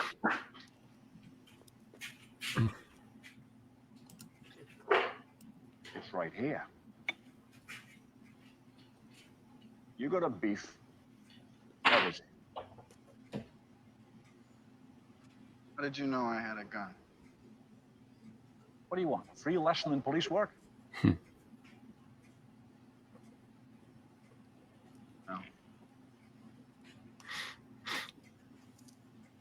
Are you okay, pal? I had a rough day on the job. Ah. Are you going home now? I was about to. Well then, you just fulfilled the first rule of law enforcement. Make sure when your shift is over, you go home alive. Here endeth the lesson. Okay, now that's when he discovered. So that's the Israeli general who was not allowed to progress in his career because he didn't lick the ass of the political class. Yeah. Now Elliot Ness, that's the guy, because Elliot Ness needs to find a government, a temporary government in Israel until Mashiach shows up. Mm-hmm. So now Elliot Ness is going to find that guy, and they're gonna set up the government because he knows that guy knows exactly who you need to get it to clean this place up. Yeah. So can we play the scene where they Malone and Ness, they just try Malone and Ness put together Untouchables. Well, not Untouchables. The Untouchables are, I think, are the mobsters, but his crew. Maybe the scene, the Chicago way. This. Is that like when they bring a knife, you bring a gun? Okay, I mean, maybe. Hold on. No. When you say put together, there's like a whole montage or what? It's not a month. It's like a series of scenes where they're collecting. They find. Extract the team. Yeah.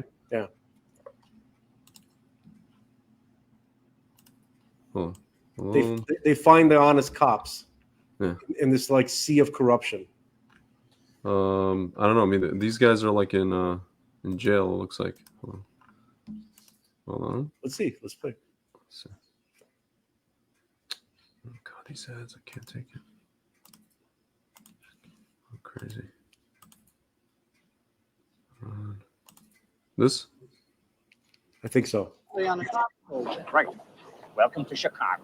This town stinks like a whorehouse at low tide. Now, the first thing is, who can you trust? Nobody. The cops? Nobody. Because nobody wants you here. Nobody.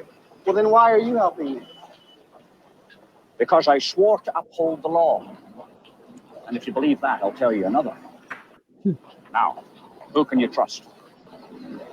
I trust nobody. That's the sort. Well, if I can trust nobody, where are we going to get help? And if you're afraid of getting a rotten apple, don't go to the barrel. Get it off the tree. Police Academy. Tree. Finger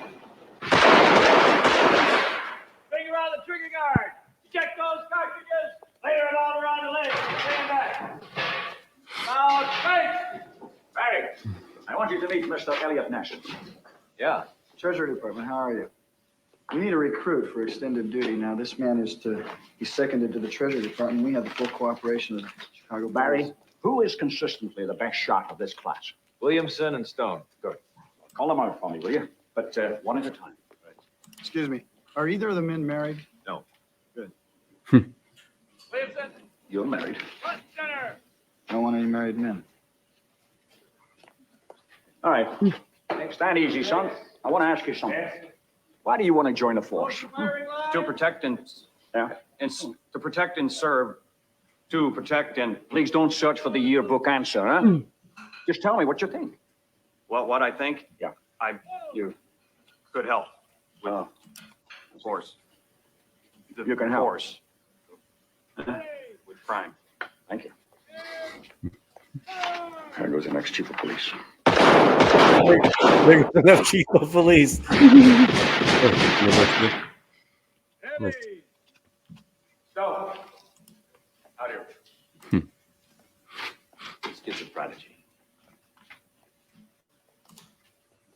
Why do you want to join a force? Protect the property and citizenry of the Oh, city. please don't waste my time with that bullshit. Where are you from, Stone? From the south side. Stone. George Stone. That's your name? What's your real name? That is my real name. Nah. What was it before you changed it? Giuseppe Petri. Jeez, I knew it. That's all you need, one thieving wop on the team. What's that you say? I said that you're a lying member of a no-good race. It's much better than you stinking Irish pig. Oh, I like it. Yeah, I like him too.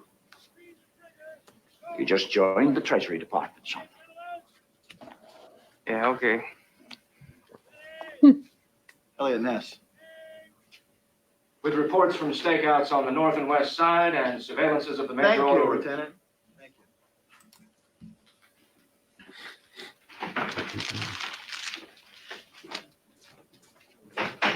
What do you think? I think there's nothing like vaudeville. That's what I think. Now, are you ready to go to work Where are we going? on a liquor ring? Need another man. Ness, it's very interesting. I found a financial disbursement pattern here which shows some irregular. You carry a badge? Yes? Carry a gun.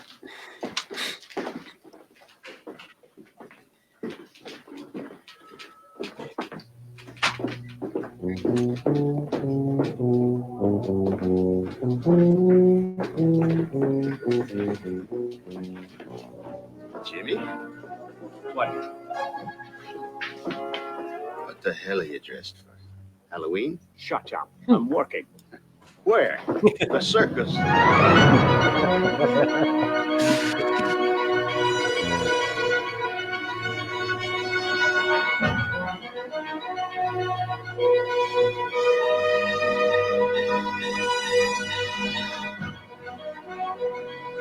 And here's our team going to the Knesset right now. Yeah.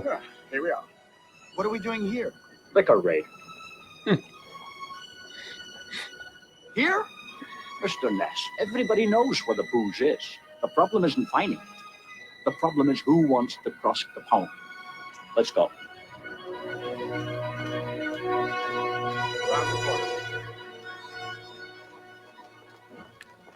You better be damn sure I'm alone.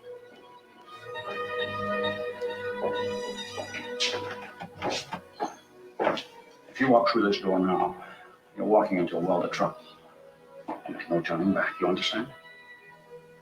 Yes, I do. Good. Give me that axe.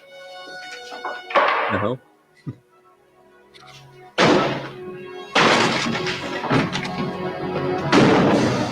Criminal officers, Get your hands in the air! Nobody move! this is a raid. Everybody into the What are you doing here? All this stuff is impounded. You're all under arrest. Hey, this isn't right.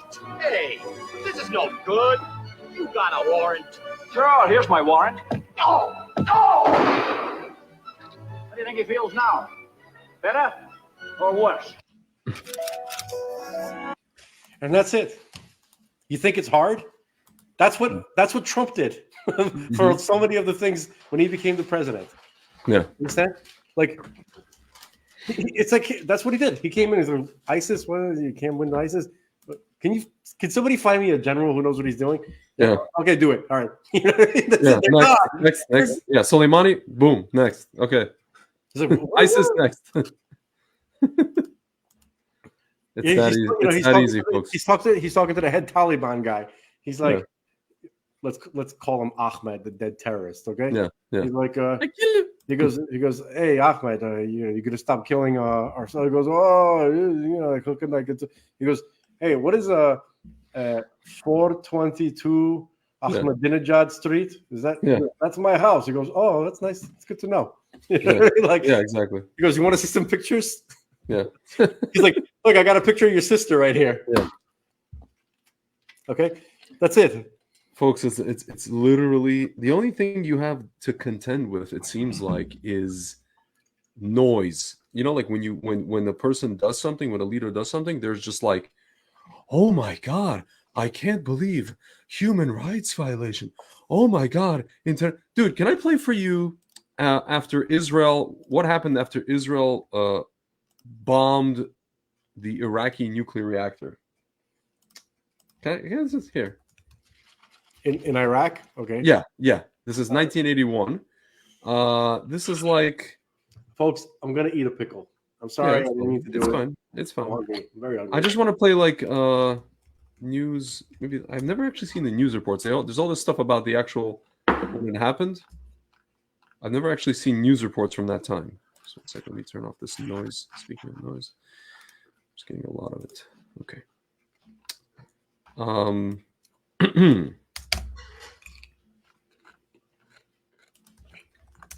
Here. Do you hear how crunchy these pickles are? Wonderful. Here. Second. It's just strange because. Okay, you know what? Here. Al-Siraj bombing. Let's read some of the. There you go. New York Times. This is New York Times, June 9th, 1981 article. Israeli jets destroy Iraqi atomic reactor, attack condemned by U.S. and Arab nations. Okay. Israeli planes yesterday bombed and destroyed an atomic reactor near Baghdad that would have enabled Iraq to manufacture nuclear weapons, the Israeli government announced today. Prime Minister Menachem Begin justified the action as having been essential to prevent the, quote, evil, quote, in quotes, President Saddam Hussein of Iraq from attacking Israeli cities with atomic bombs of the type dropped on Hiroshima during World War II. So it's like, you know, it's a subjective thing whether or not he's evil, you know? The official Israeli announcement of the raid said that none of the foreign specialists known to have been working at the facility had been hurt.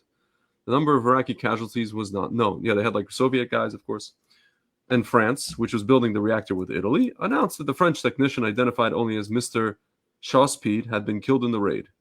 Enriched uranium report at site at least 25 pounds of enriched uranium were reported to have been on the site. The Israeli pilots, all of whom returned safely, according to the announcement, were said to have been seen secondary explosions, indicating the presence of a large quantity of inflammable or explosive material. There was nothing left of the plant, they said. The French Foreign Ministry said that there was no nuclear fuel in the facility at the time of the attack. It said that the main reactor, which uses highly enriched uranium, fuel suitable for atomic weapons, had been seriously damaged. A smaller French-supplied reactor in the same complex, as well as a Soviet-made reactor, escaped damage, the ministry said. Mr. Begin said that the $275 million facility was near completion and was scheduled to go into operation within several months. After that, the official Israeli announcement stated an attack on it would have blanketed Baghdad with radiation. Under such circumstances, no government of Israel could contemplate bombing the reactor. The U.S. told not in advance. I don't understand. Okay. The raid was immediately condemned by the United States, which Mr. Begin said had not been notified in advance. A State Department spokesman, de facto anti-Semite, in Washington and denounced it as a very serious development and a source of utmost concern. Washington has been trying to improve relations with Baghdad. Yeah, I wonder why. The Iraqi, this is not Washington, this is Bush. This is Jimmy Carter, right? No. This was during Reagan, but this was Bush who was trying to improve relations with Baghdad. No, but this was 81. 81. This was during already Reagan. This is Reagan. He barely got into office. Yeah, barely got into office. Yeah. These If were that's the case. hold I up. don't know. I feel like I don't think. Hold on. When did Reagan? When was this? Hold on a second. This was in June 1981. Okay, June 81. When Reagan was inaugurated January 81. He was When elected in November 1980. I just want to make sure. I think you're right. When was Reagan inaugurated? Okay. You could say that these were holdovers from the Carter administration Definitely holdovers in the State Department and all these people. Yeah. Here it says the Iraqi press agency, which did not report the attack until after the Israeli announcement, said that 9 aircraft had been involved. American military analysts said the bombing was apparently done by American-made F-4 Phantoms escorted by F-15s. There were no indications of any preparations for retaliation by Iraq, which had long been technically in a state of war with Israel, but is also tangled in a sputtering war with Iran. The successful Israeli raid was expected to give a further stimulus to the campaign of Mr. Begin, who faces a close race for re-election in 3 weeks. His major opponent, Shimon Peres of the Labour Party, was informed of plans for the attack 3 months ago. Mr. Begin said, but expressed reservations about its advisability. The reactor known as the Osirak plant was damaged last September 30th in the second week of the Iraqi-Iranian war by unmarked jets. Iran denied being responsible for the attack, and some reports never confirmed attributed the raid to Israelis. The result was an interruption in work at the plant, and foreign specialists, including French, Italian, and Brazilian experts, returned to continue their tasks only several months ago. Israel had worked on the plans for the raid for several months. Mr. Begin said the attack was timed for a Sunday on the assumption that the 100 to 150 foreign experts employed at the reactor would be absent on the Christian Day of Rest, according to the announcement. This assumption proved to have been correct. It said no foreign specialists were hurt. So it's ironic. Like back then, people actually went to church. It was like a Sunday, random Sunday. Although France has insisted that the reactor was only intended for research, Israel said that from sources whose reliability is beyond any doubt, we learned that this reactor, despite its camouflage, is designed to produce atomic bombs. That noise. The target for such bombs would be Israel. This was clearly announced by the ruler of Iraq. After the Iranians had inflicted slight damage on the reactor, Saddam Hussein stressed that the Iranians had attacked the target in vain, since it was being constructed against Israel alone. First strike fear. Okay. A critical motivation for the Israeli attack appeared to be the conviction here that the Iraqi regime could not be deterred from a first strike with nuclear weapons, even by the rational calculation that Iraq might be similarly hit. Israel has denied possessing nuclear weapons, but the Central CIA released reports several years ago stating that Israel had obtained uranium by clandestine means, and concluding, we believe that Israel already has produced nuclear weapons. There's no question, said Yuval Neiman, an Israeli physicist, that the existence of this reactor represented a real threat, especially to Israel, but I would say also to several other countries in the Middle East. The removal of this great threat, blah, blah, blah, whatever. It just goes on to say. Prime Minister Begin said that in this instance, we would have had to sit passively from afar, knowing that the Iraqis were creating atomic bombs of the type dropped on Hiroshima in the Second World War, and 3, 4, or 5 such atomic bombs in the hands of such an evil person as Saddam Hussein, who with his own hands murdered the best of his people in order to control his country. It wouldn't be beyond him to use these bombs in concentrations of our population. The government statement, which was issued after the news of the raid, was disclosed to Radio Amman Jordan, condemned France and Italy. Dude, it's even back then, like, there's a person coming to kill you, you rise up and kill him first. Dude, you know Menachem Begin was in a Soviet labor camp, in a Russian labor camp. You know, even these scumbags, you know, like Rabin and what's his name, the other guy, Moshe Dayan, they weren't religious, but if somebody comes to kill you, you rise up and you kill them first. Preemptive strike.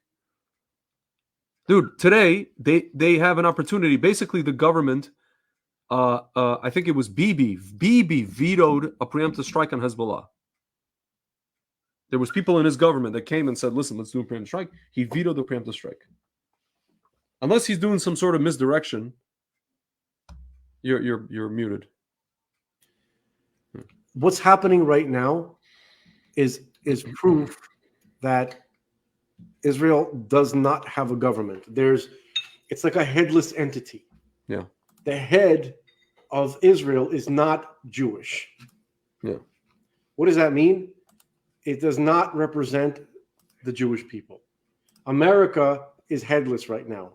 Yeah. Because a leader responds to his people. He feels the people, right? He feels like if he doesn't respond, he's worried that not only is he not going to get elected, he's not going to be able to walk the streets safely. Okay? Does Netanyahu feel that way? No. He doesn't feel that way.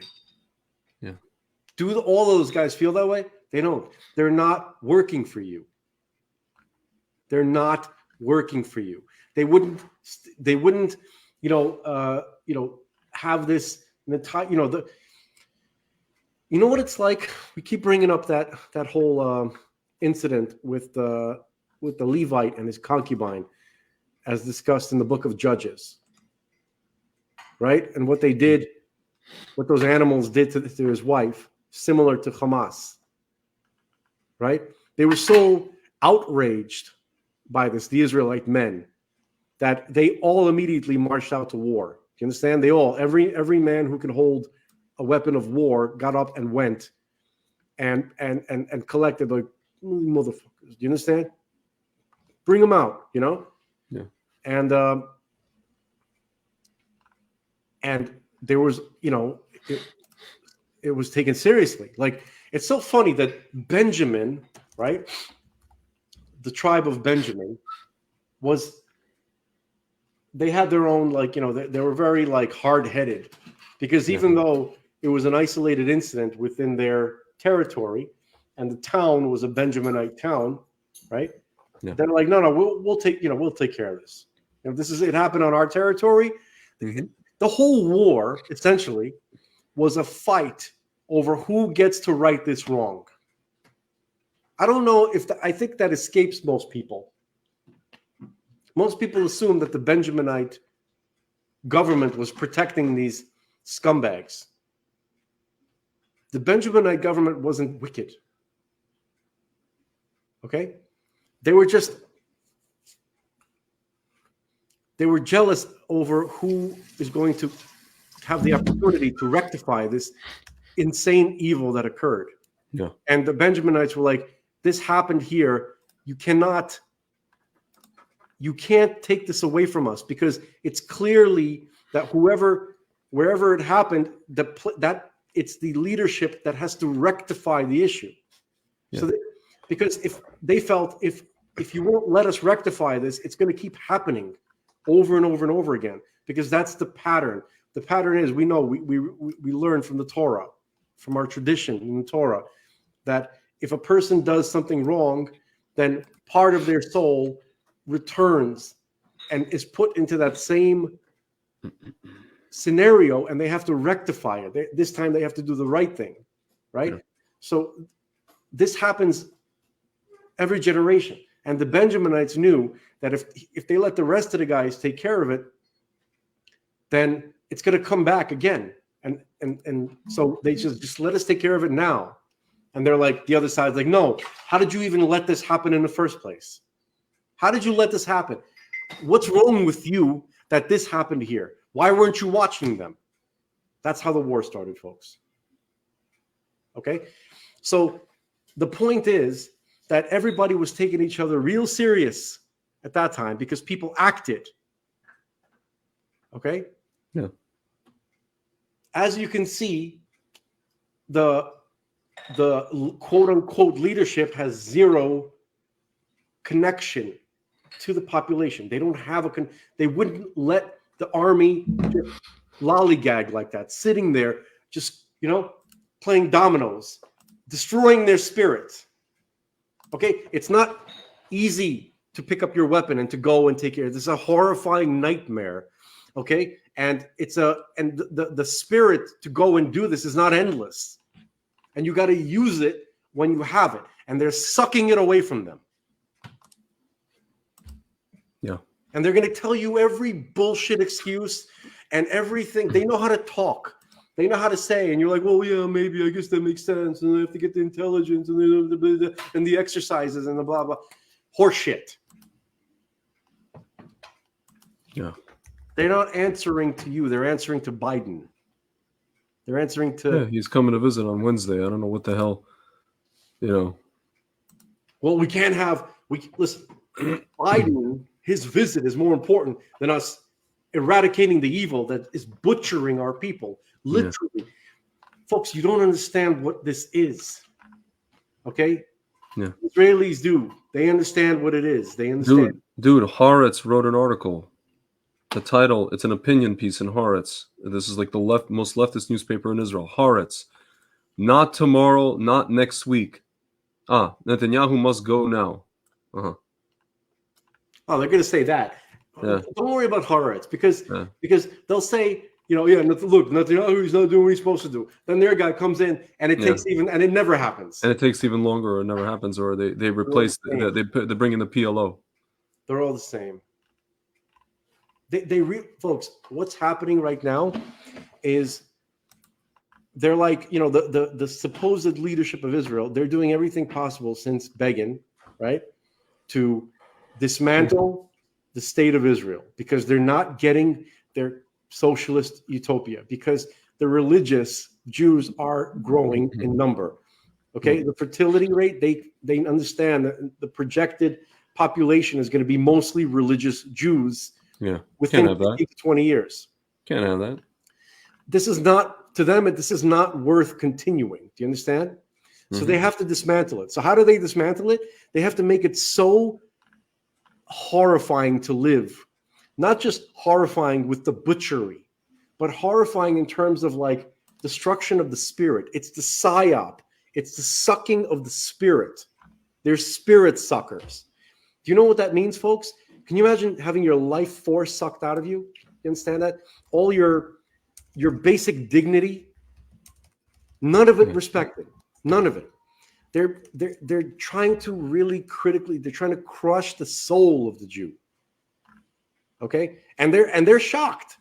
They're like, how much do we have to do before these people start getting out? I don't understand. Yeah, they're like, what else do we have to do to them? Yeah, they're surprised. Right? Like, oh, look at them! And right now they're like, oh, look at them! Look how excited they are. They think they're gonna go in there and woo, they're gonna get rid of the bad guys. Eh? They're gonna wait there. They're gonna be sitting on their asses. They're gonna be in bewilderment, folks. Mashiach is the only one at this point who can even do anything. We can't even wipe our asses at this point. That's where we are. Yeah. Okay, because those guys are holding our hands. They're like, no, well, it's like, and we don't understand what they're doing. They're like, why won't this guy let me wipe my nose? Yeah. This is Netanyahu spoke to Putin today. He made it clear that Israel has been attacked by brutal and abhorrent murderers, had gone toward the terminating blah, blah, blah, blah, blah, blah. It's just security thing in the Kiryat in Tel Aviv. Dude, it's just like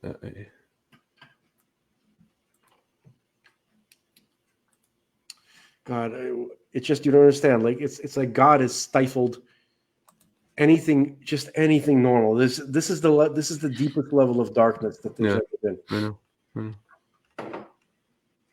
Yeah. Dude, what I don't understand, like, I'm sorry. I apologize. Can you please get the lyrics to the song Imagine, please? Yeah. But before as I do that, dude, you know who I don't really understand? You know the people that when Netanyahu visits people in mourning, families? I can't. Dude, if I was one of those people, I'd probably lunge at him and end up going to jail. I probably would do that. I think that they. They probably do a psychological evaluation of the parents are usually so stunned, they're so just like numb and like they're like that they don't even know what planet they're on, and then he shows up. Yeah. Oh my God, the prime minister is in my house. Oh wow. No, I don't even think they care. They're like, They're just like, here, this is the lyrics. You want to pull them up on the screen? Yeah. Imagine there's no heaven. It's easy if you try. No hell below us, above us only sky. Imagine the people living for today. Imagine that. I'm not going to sing his stupid melody. Imagine there's no countries. It isn't hard to do. Nothing to kill or die for. And no religion, too. Yeah. Imagine all the people living life in peace. This is where, you You may say say I'm a I'm a dreamer. dreamer, but I'm not the only one. That's right. The World Economic Forum and all of these fuckers, this is their national anthem, folks. Yeah. Yeah, let's keep it here. You may say, okay. Imagine Except- no possessions. I wonder if you no possessions. You'll have nothing in. Nothing to live and nothing to die for. Yeah, I wonder if you can. No need What for kind- greed or so hunger. No what brother. does living in peace mean to these guys? Nothing. It's just it's like this. Yeah. They have no more need for you. Do you understand that? So that you don't. What's the point of you having something to live for, something to die for? Yeah. You understand? Yeah. Your job is done. They've used you.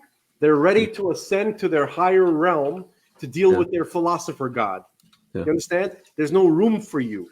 And by the way, man, John Lennon supposedly, allegedly, did tshuva on that and started supporting Reagan, and that they say that that's probably why he had to be removed. Really? Yeah. Here, I'm willing to be in shock. that's the theory. That's the here. Did John Lennon really say he would vote for Reagan? Here you go. At the next election. Was John Lennon really a conservative by the time he died, or was that something Fred Seaman made up? While it's certainly true that he did trend more conservative as he aged and did disavow a lot of his earlier advocacy, I remember reading a comment somewhere on the old record music Beatles forum by Fred Seaman, John's personal assistant, from 1979-1980, to the effect that a major reason he was a Reagan fan was simply because he met Reagan in the 70s on Monday Night Football, and the two had a great time and hit it off. Conversely, he had attended the 1977 inauguration and felt snubbed by Carter or something. Got to keep in mind that it was still 1980 when Reagan was less of a known quantity, and a lot of people liked him simply because he was seen as a Washington outsider.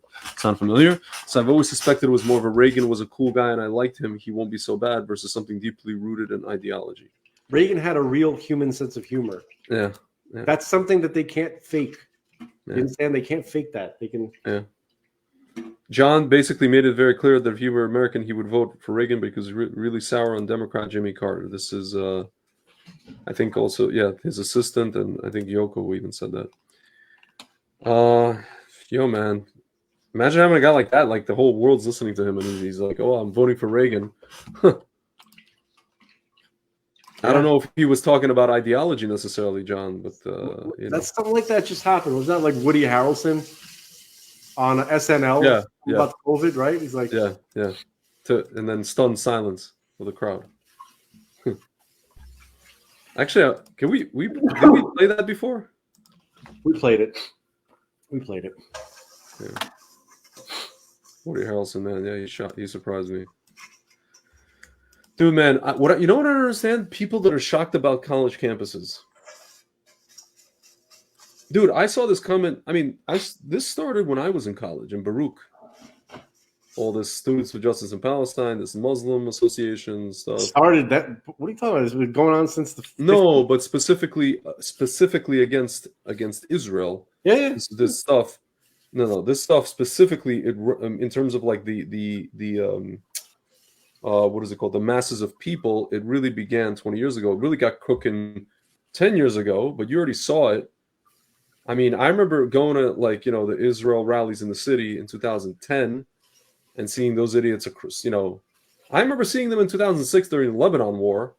Dude, I was in Chicago at a house music festival, walking on Michigan Avenue, the main thoroughfare there. And you just see like every type of Arab rooting for Hezbollah.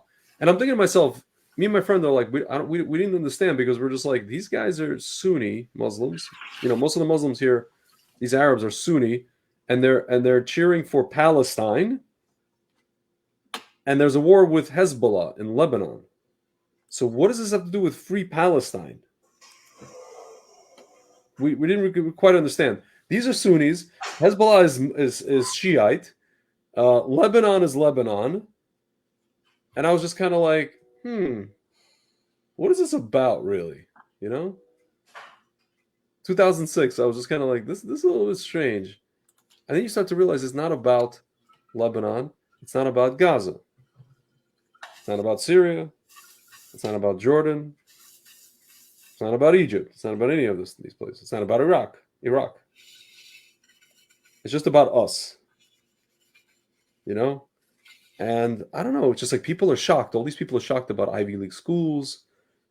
Dude, my sister, a friend of hers, started posting retarded ass, stupid opinions on her Instagram story and blocked my sister. She didn't block my sister completely, but she blocked her from seeing the stories. My sister told her basically to go take a hike. But I'm thinking to myself, like, why is everybody surprised about this? These people it's Maoism. It's American Maoism. If you disagree with me, you don't deserve to live. These people literally want us dead. There's these two Jewish girls. There's a video of these two Jewish girls begging the administrator a couple of days ago. They're like crying. They're like, these people want us dead. Stop them, please. Can you please remove them from campus? Can you please, why are you letting them? No, free speech. But they're like, they want us dead. You see what happened? They want to behead us. They want to shoot us in the head if they could. They just can't because they're in America. They're in a campus. They want us dead. Hello? No. Guns, man. That's it. They don't understand. People don't understand. Can I just wanted to ask, a question to whoever's listening to us. How many of you can really, truly understand that there's somebody out there that literally cannot stand the fact that you're sitting and just existing? Yeah. Your very existence is an insult to them. Yeah. To their belief system, to everything. They're sitting there pacing and forth. Oh, there's a Jew. He's out there. He's living, or whatever. anything that you don't like, right? He's alive somewhere out there. Got to get him. Can anyone relate to that? There are creatures in this world that look human that are like that. Can I play for the folks at home something regarding what you're saying, but it has a little bit of kind of a humorous twist to it? But it conveys the message, if it's okay with you. Sure. You want to try out that Palestinian chicken place? Let's do it. That's all I've ever heard is how great it is. Fantastic. Okay, all right. Let's go. A boss. I've never had chicken like this. I don't know what the hell they're doing. I don't know. It's not unlike anything I've ever even tasted. What about this place? Look at these posters. Huh?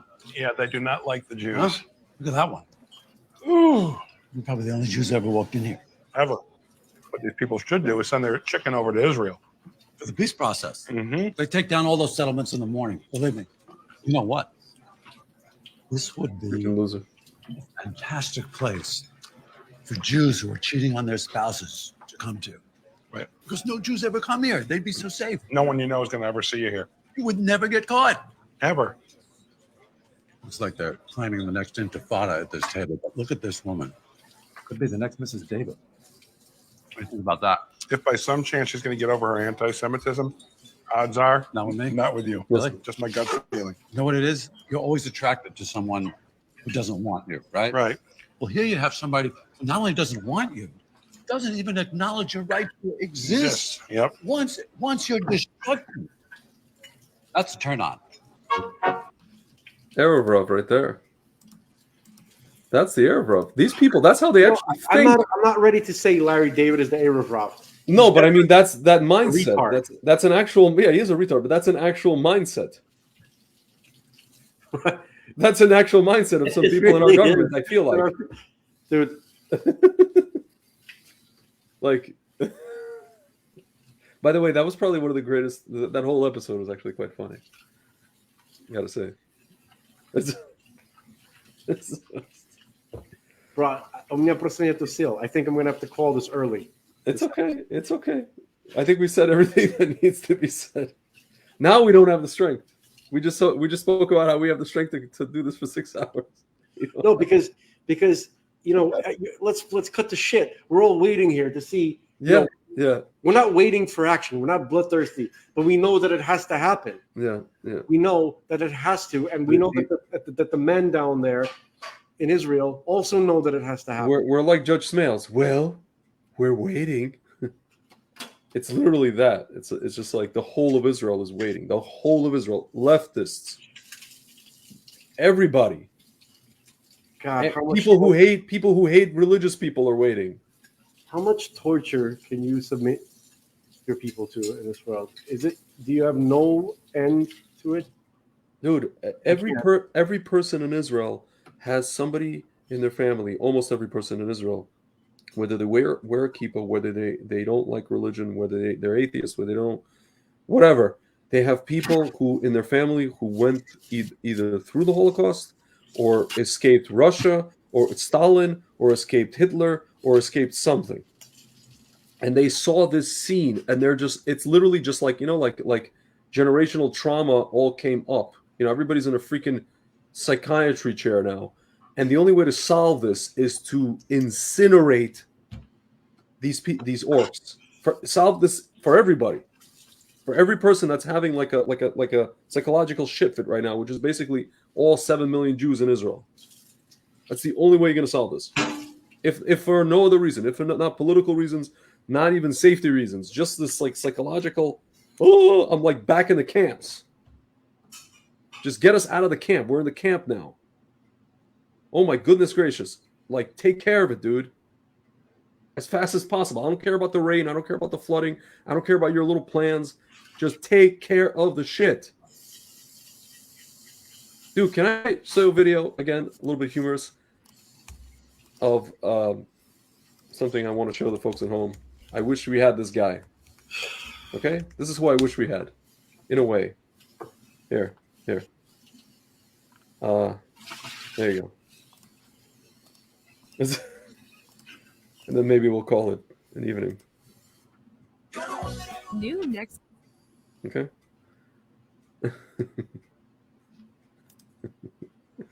You know where this is going? Here. It just occurred to me I want to talk about the Ring of Fire. Here. This is who I wish we had. Okay. By the way, this actor's not even Arab, the guy that he's targeting.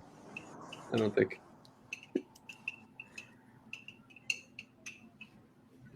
Wait, this is Delta Force? Yes. Watch. I want everybody to see it. Oh, yeah. This is amazing. He's like, oh, shit. Watch. This is what Israel should do. This is just exact. This actor is not an Arab. This actor. I know. He's not an Arab. He's got nothing to do. Yeah. Watch this. This is the silliest thing you'll ever see in your life. Just freaking. Awesome. This is the metaphor of. This is the metaphor of what Israel should do right now, and what they can do, and what they are capable of doing.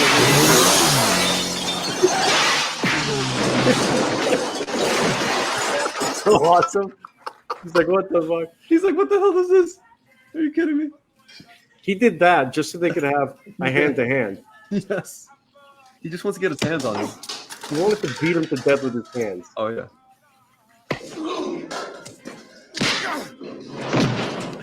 The 80s had awesome, like, look at sound this. effects. Yeah. He's going to bite him, huh? Incredible.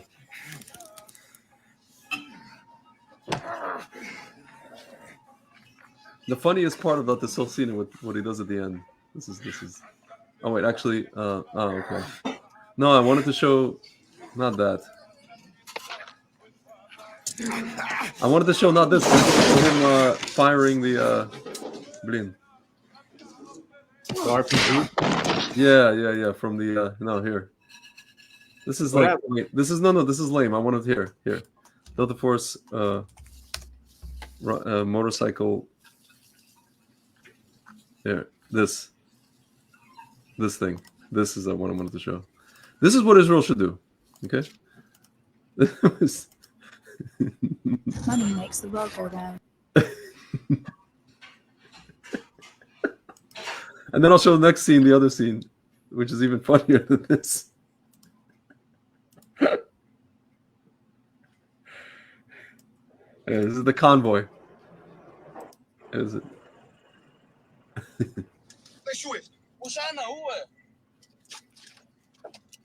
Oh, this is the scene before that. That driver might be an Arab. Yeah. This guy, no. What the hell? Watch this. They got like an Italian actor. Yeah. Yeah, watch this. This is fantastic. This is what I want Israel to do.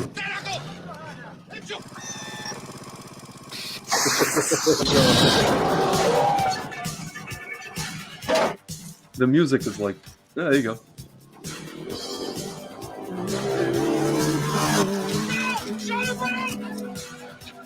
Back to Beirut. Yo, we gotta show Inigo Montoya, Israeli style. Yeah. Hold on.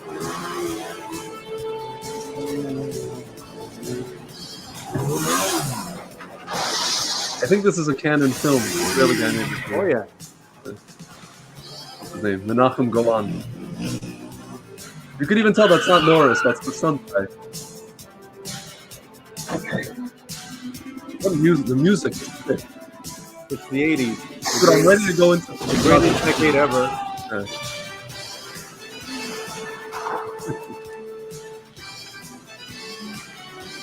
The cavalry is showing up, boys. Damn, that's Scott down there. All right, let's rock and roll, partner. Okay, let's move. Let's go.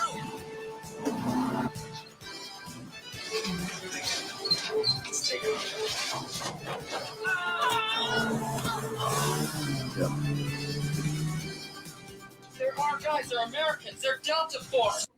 I think that guy was going to get it. And then you have the last scene where he just like I think he takes off. We don't need this. Show Inigo Montoya, Israeli style. Do you know what I'm talking about? Wait, no. Which scene? Go on my Facebook profile, please. Okay. Facebook. Your Facebook? On my Facebook. Okay. Could you show the folks, please? Like. Yeah. I'm just going. Okay.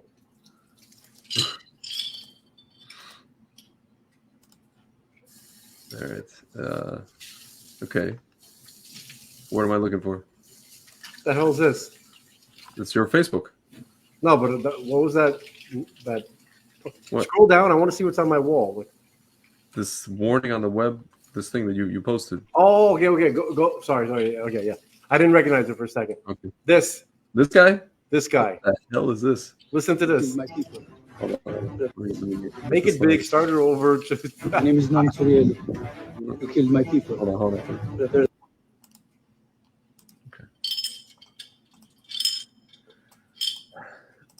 Hello, Hamas. My name is Nam Surieli. You killed my people. Prepare to die. Hello, Hamas. My name is Nam Surieli. You killed my people. Prepare to die. Hello, Hamas. My name is Nam Surieli. You killed my people. Prepare to die. Hello, Hamas. Okay. Bnei Sharmota. Sons of whores. Yeah. Sons of Ahor. Sons of Sharmota is a whore in Arabic. Yes. To make sure they understood. Yes. So that guy, he was doing, obviously he's a fan of the Princess Bride. Can we show the folks at home which scene we're talking about? Inigo Montoya. Hello, my name is Inigo Montoya. Yeah. This guy's a big fan of the Princess Bride because you'll see the hair in a second. The hair will make sense. Yeah. Folks, we got to give you levity here because this is at the point where it's so ridiculous that to me, honestly, bro, that wasn't levity. To me, that was awesome. You know? No, it was awesome, but we have to give people like something. We're giving people something light, or relatively, I guess. Some spirit, maybe. Yeah, something to enjoy, because right now we're not enjoying anything. All my friends are like, I can't believe this. They're not going in. I can't believe this. They're not going in. Everybody's so like shocked. I'm like, fucking knew this is gonna happen, right? Yeah, we told you. We freaking told you. I never want to be right. Never. Yeah, same. Yeah.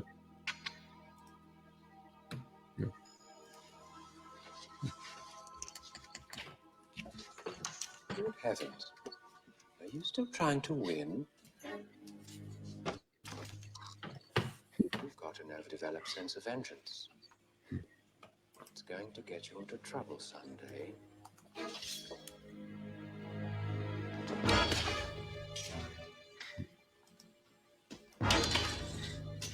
Yep. The hell. Ridiculous. My name is Inigo Montoya. You killed my father. Prepare to die.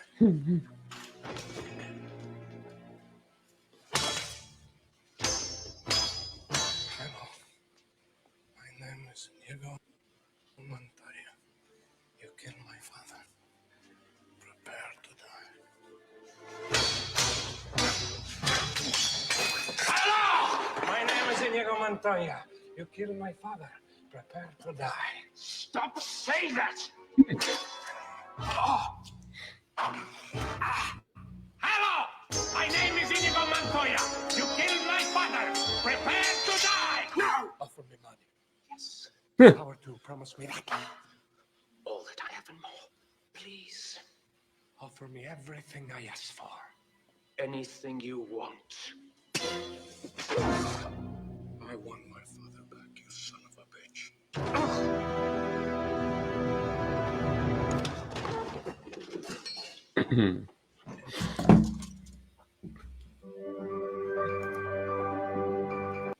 Yeah. That's basically it. I want to play. Can you go to the messenger that I sent you? I sent you some stuff that on the messenger. I was hoping you'd play the good old boy. This is the good old boy response to the Day of Rage. Yeah. They're not going to do no Day of Rage. Wait, where did you send me this? I don't see anything. Go on Facebook Messenger. I'm there. I don't see anything.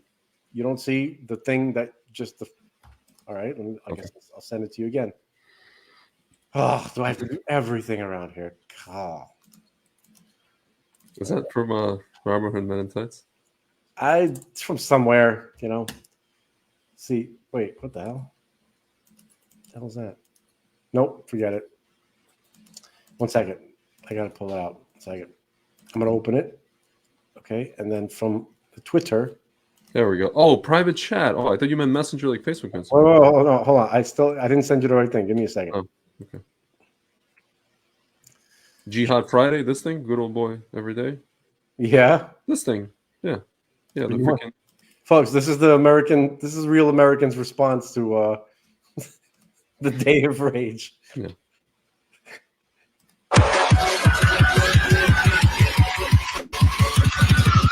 Don't squirrel, drop it hard.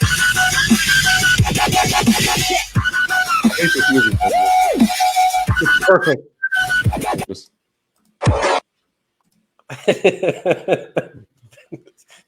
There's that meme. What's that actor's name? The one who played like Star-Lord.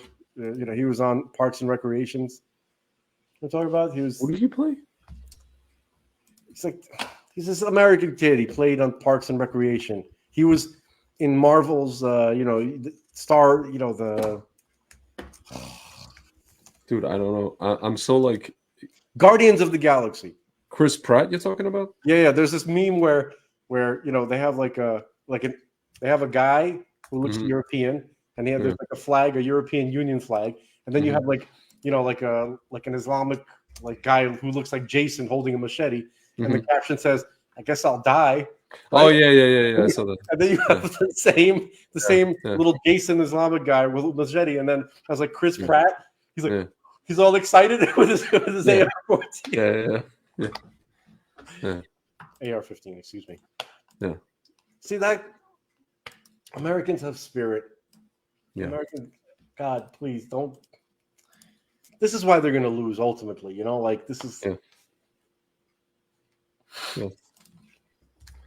I want to play another Chuck Norris thing. There's another clip that I wanted people to see. Like Conan O'Brien, he would just play random Chuck Norris clips. Remember, he used to have that lever, and it would play a random you know, what was it Texas? Yeah. The rate, you know, Yeah. the show he had that was on for like 5,000 years. Yeah. Texas Ranger.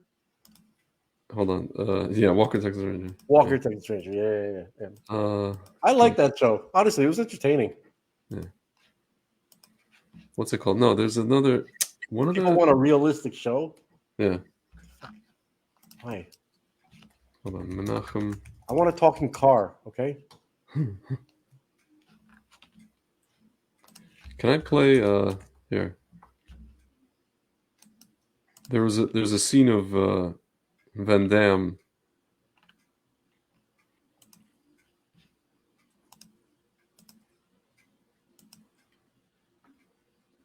Here.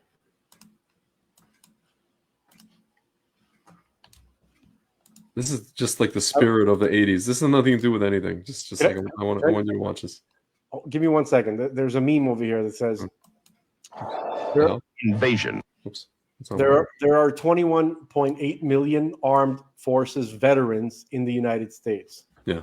Let that sink in. Over Yeah. 14 million of them can walk into combat tomorrow. Yeah. Yeah. Let that sink in. Okay. Yeah. Then you have the largest unofficial army, American gun owners, 70 million plus. Yeah. Yeah. Yeah. God bless America. Madam, I love you very much. You know this. Thank you again.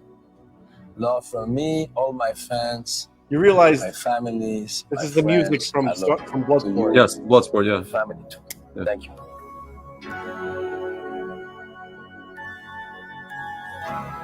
You want to be a movie star?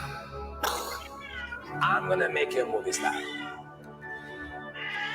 Basically, the story goes like Van Damme walked into Menachem Golan's office and he's like, he puts down Bloodsport on the desk. He's like, "You want to be a movie star? I'm gonna make you a movie star." And then he's like asked him to do a split on chairs, you know? Yeah. That and that was it. That was that was his audition for the. Hey, he made him a movie star. This Menachem Golan guy. Yeah, man, we're gonna have to bring in some kind of spirit or something, cause ain't nothing going on. Ain't nothing going on. This is just if this Menachem Golan guy was alive today, We have no adults. He passed away like 8 years ago. He would. You know what? Menachem Golan is that crazy uncle that your mom doesn't want you hanging out with. It's her brother, but he gets you in trouble all the time. You'll get arrested. He'll buy you a moped. Yeah. I'm talking about this is my uncle, by the way, who passed away. He bought my brother a moped. My mom like freaking lost her mind. This is he's gonna take you to a place where you shouldn't go to make you a man, if you know what I'm saying. Yeah. Even he's not with us anymore. We don't even have that level of adult with us anymore. Yeah. I don't know. The uncle that won't let you die, he'll he wants to experience life. He won't let you die. Yeah, exactly. Oh my God. Exactly. I mean, I don't. There's nothing else to say, at least not on this episode. Man, I feel like there is something to say. I feel like there's something bigger coming. There's something than what we're thinking, despite all the stuff that we are disappointed about. I think there's something bigger coming than we're thinking. There is something to say. See this? Yeah. 1 magazine. Yeah. 2 magazines. Yeah. 3 magazines. Make sure all your magazines are loaded. Speaking of which, I gotta. Don't just let them lie around. Why are they there? If you have them, make sure they're loaded to the brim. These are 12. Okay. Yeah. Load. Get your stuff ready. Okay. Get your stuff ready, as if it's really going to happen. Yeah. Pack that Mashiach bag. Yeah. Bro, you know what we got to do? I'm further and further convinced every day. I think the most substantive thing that we have contributed so far is that we've read to eliminate the opiate. Yeah. We have to finally boil it down and give it to so people can understand. While we're all waiting, hey, we're all sitting here waiting, twiddling our thumbs. Understand who we're dealing with. Yeah. This is the time. I'm gonna do this tonight. I'm gonna start doing this tonight. And Right just after we get off. whatever you make, just put it out. Just put it Yeah.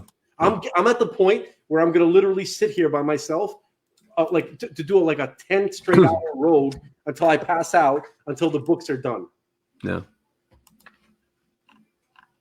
Yeah. Yeah. I don't know what else to do. Pray. Let's just read one kind of random I don't know, headline or something. I've been looking at headlines the whole time that we've been doing this. Can't find a damn headline. They're bombing Hezbollah. You know. Times of Israel is difficult to read because it's just like what the. I feel like I'm reading some alternative reality. I'd rather go to the Gateway Pundit to get my Israeli news. Yeah. Biden to visit Israel on Wednesday. Why? Why do you think? To suck the spirit out of our life. Dude, my friend got rocketed in Jerusalem. My friends today. The Knesset. What is it going to take for you to act? The When Knesset.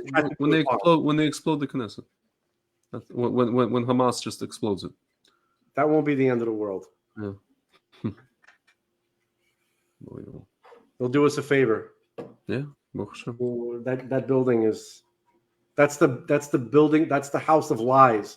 That's what Lubavitcher Rebbe was talking about. Yeah. Besides, he was talking about the UN, but now it's the Knesset. Yeah. Yeah. Even Danny Danon. We cannot do half a job this time.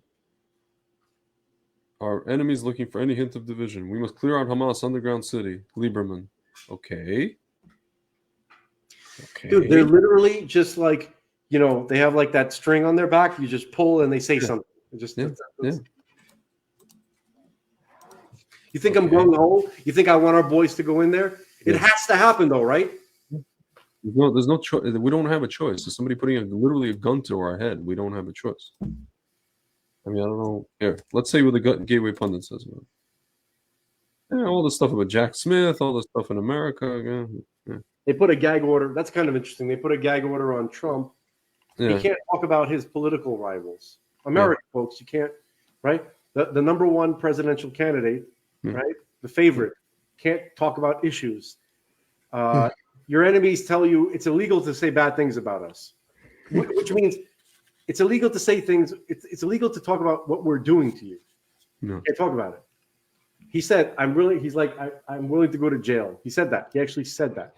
Biden said issues, be ready to deploy orders for 2,000 troops in response to Israel-Hamas war, like American troops. Oh, lovely. We're going to have a... We don't need American troops there. This is literally... Unbelievable. All these idiot loser Democrats are calling for George W. Bush to be Speaker of the House. I love it. See, they're doing this in response to the Trump idea. I'm checking out for tonight. All right, sir. There's nothing else. There's nothing. We're. No, there's one more thing. We're in a holding pattern. I sent you. Can you please at least remember I was showing you the Ring of Fire? What is it? Where is this, and where did you send me? On WhatsApp. If you check your WhatsApp. There's a couple of things I sent to you. There was a special. Oh, you sent me Rabbi Jacobson, right? That thing? Yeah, it's really just only a couple of minutes. Yeah, it's like 3 minutes. Did you notice this? The insane meaning of the eclipse of it. Okay, let's do that. Let's play that. Folks, there was this insane eclipse, this kind of special type of eclipse called the Ring of Fire. That just when was it? Like October 8th, like literally the day, same day of the attack. Yeah.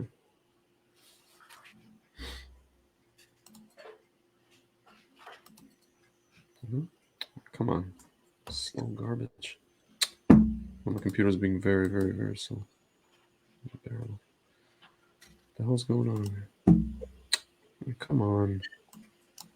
What's this?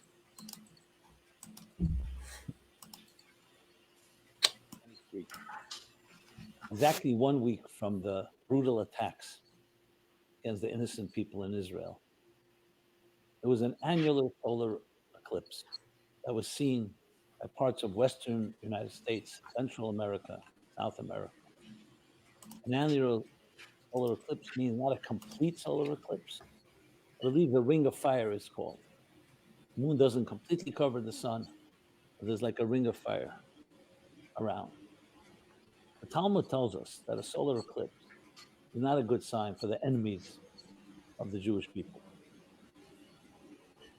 So it's hard to ignore that this happening a week into this terrible war. The moon and its mighty brightness is a tremendous asset. We can't live without the sun and its tremendous brightness is a unbelievable asset. We can't live without it. However, everything that's powerful can also turn the other way. And indeed, when it does turn the other way, it needs to be eclipsed. We are now entering into the new month, a new moon. A moon represents the Jewish people, which waxes and wanes. And just about when it becomes extinct and you see no moon, it's reborn again. So may these cosmic events, these events taking place in our heavens, celestial bodies, teach us and give us the power that the powerful moon, in its own vulnerability at times, however, has the power to eclipse the sun, our enemies, with a ring of fire remaining, obliterating anything that is evil in this world, and leaving only the bright light. And then the sun reemerges to shine, to warm all of mankind with the beauty and the love of life, of light and goodness.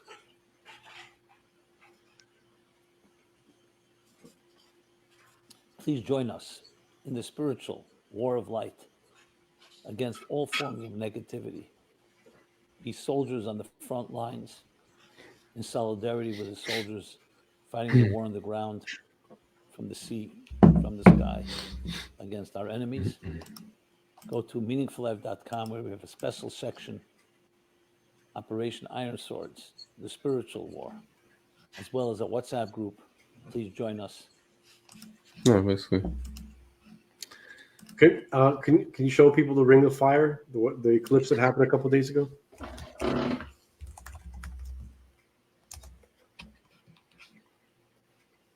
It was on the 14th, right? You're talking about? Yeah, it's in the comment section. If you could take in the chat section, I sent it. Oh, this Twitter thing? Yeah.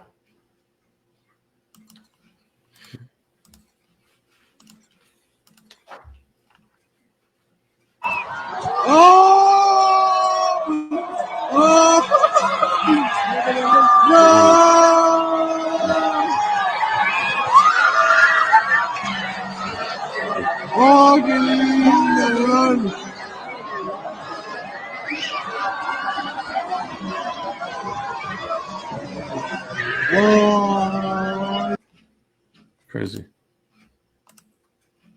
All right, folks. Yeah. As Tiny Tim said, God bless us, everyone. Yeah. I don't know. Hopefully, Hashem just again does the manual override just in the right direction. It's just this is not bearable. Not bearable. Somebody's messing with us. I feel I feel most for the men right now on the front lines, not only for their safety, but for the to sustain their spirit. Yeah. Yeah. All right. All right, sir. Talk to you soon, ladies and gentlemen. You're gonna do the Tito? Tito? To eliminate the... Oh, yeah. Yeah. Yes. Yeah. Thank you. All right. Later.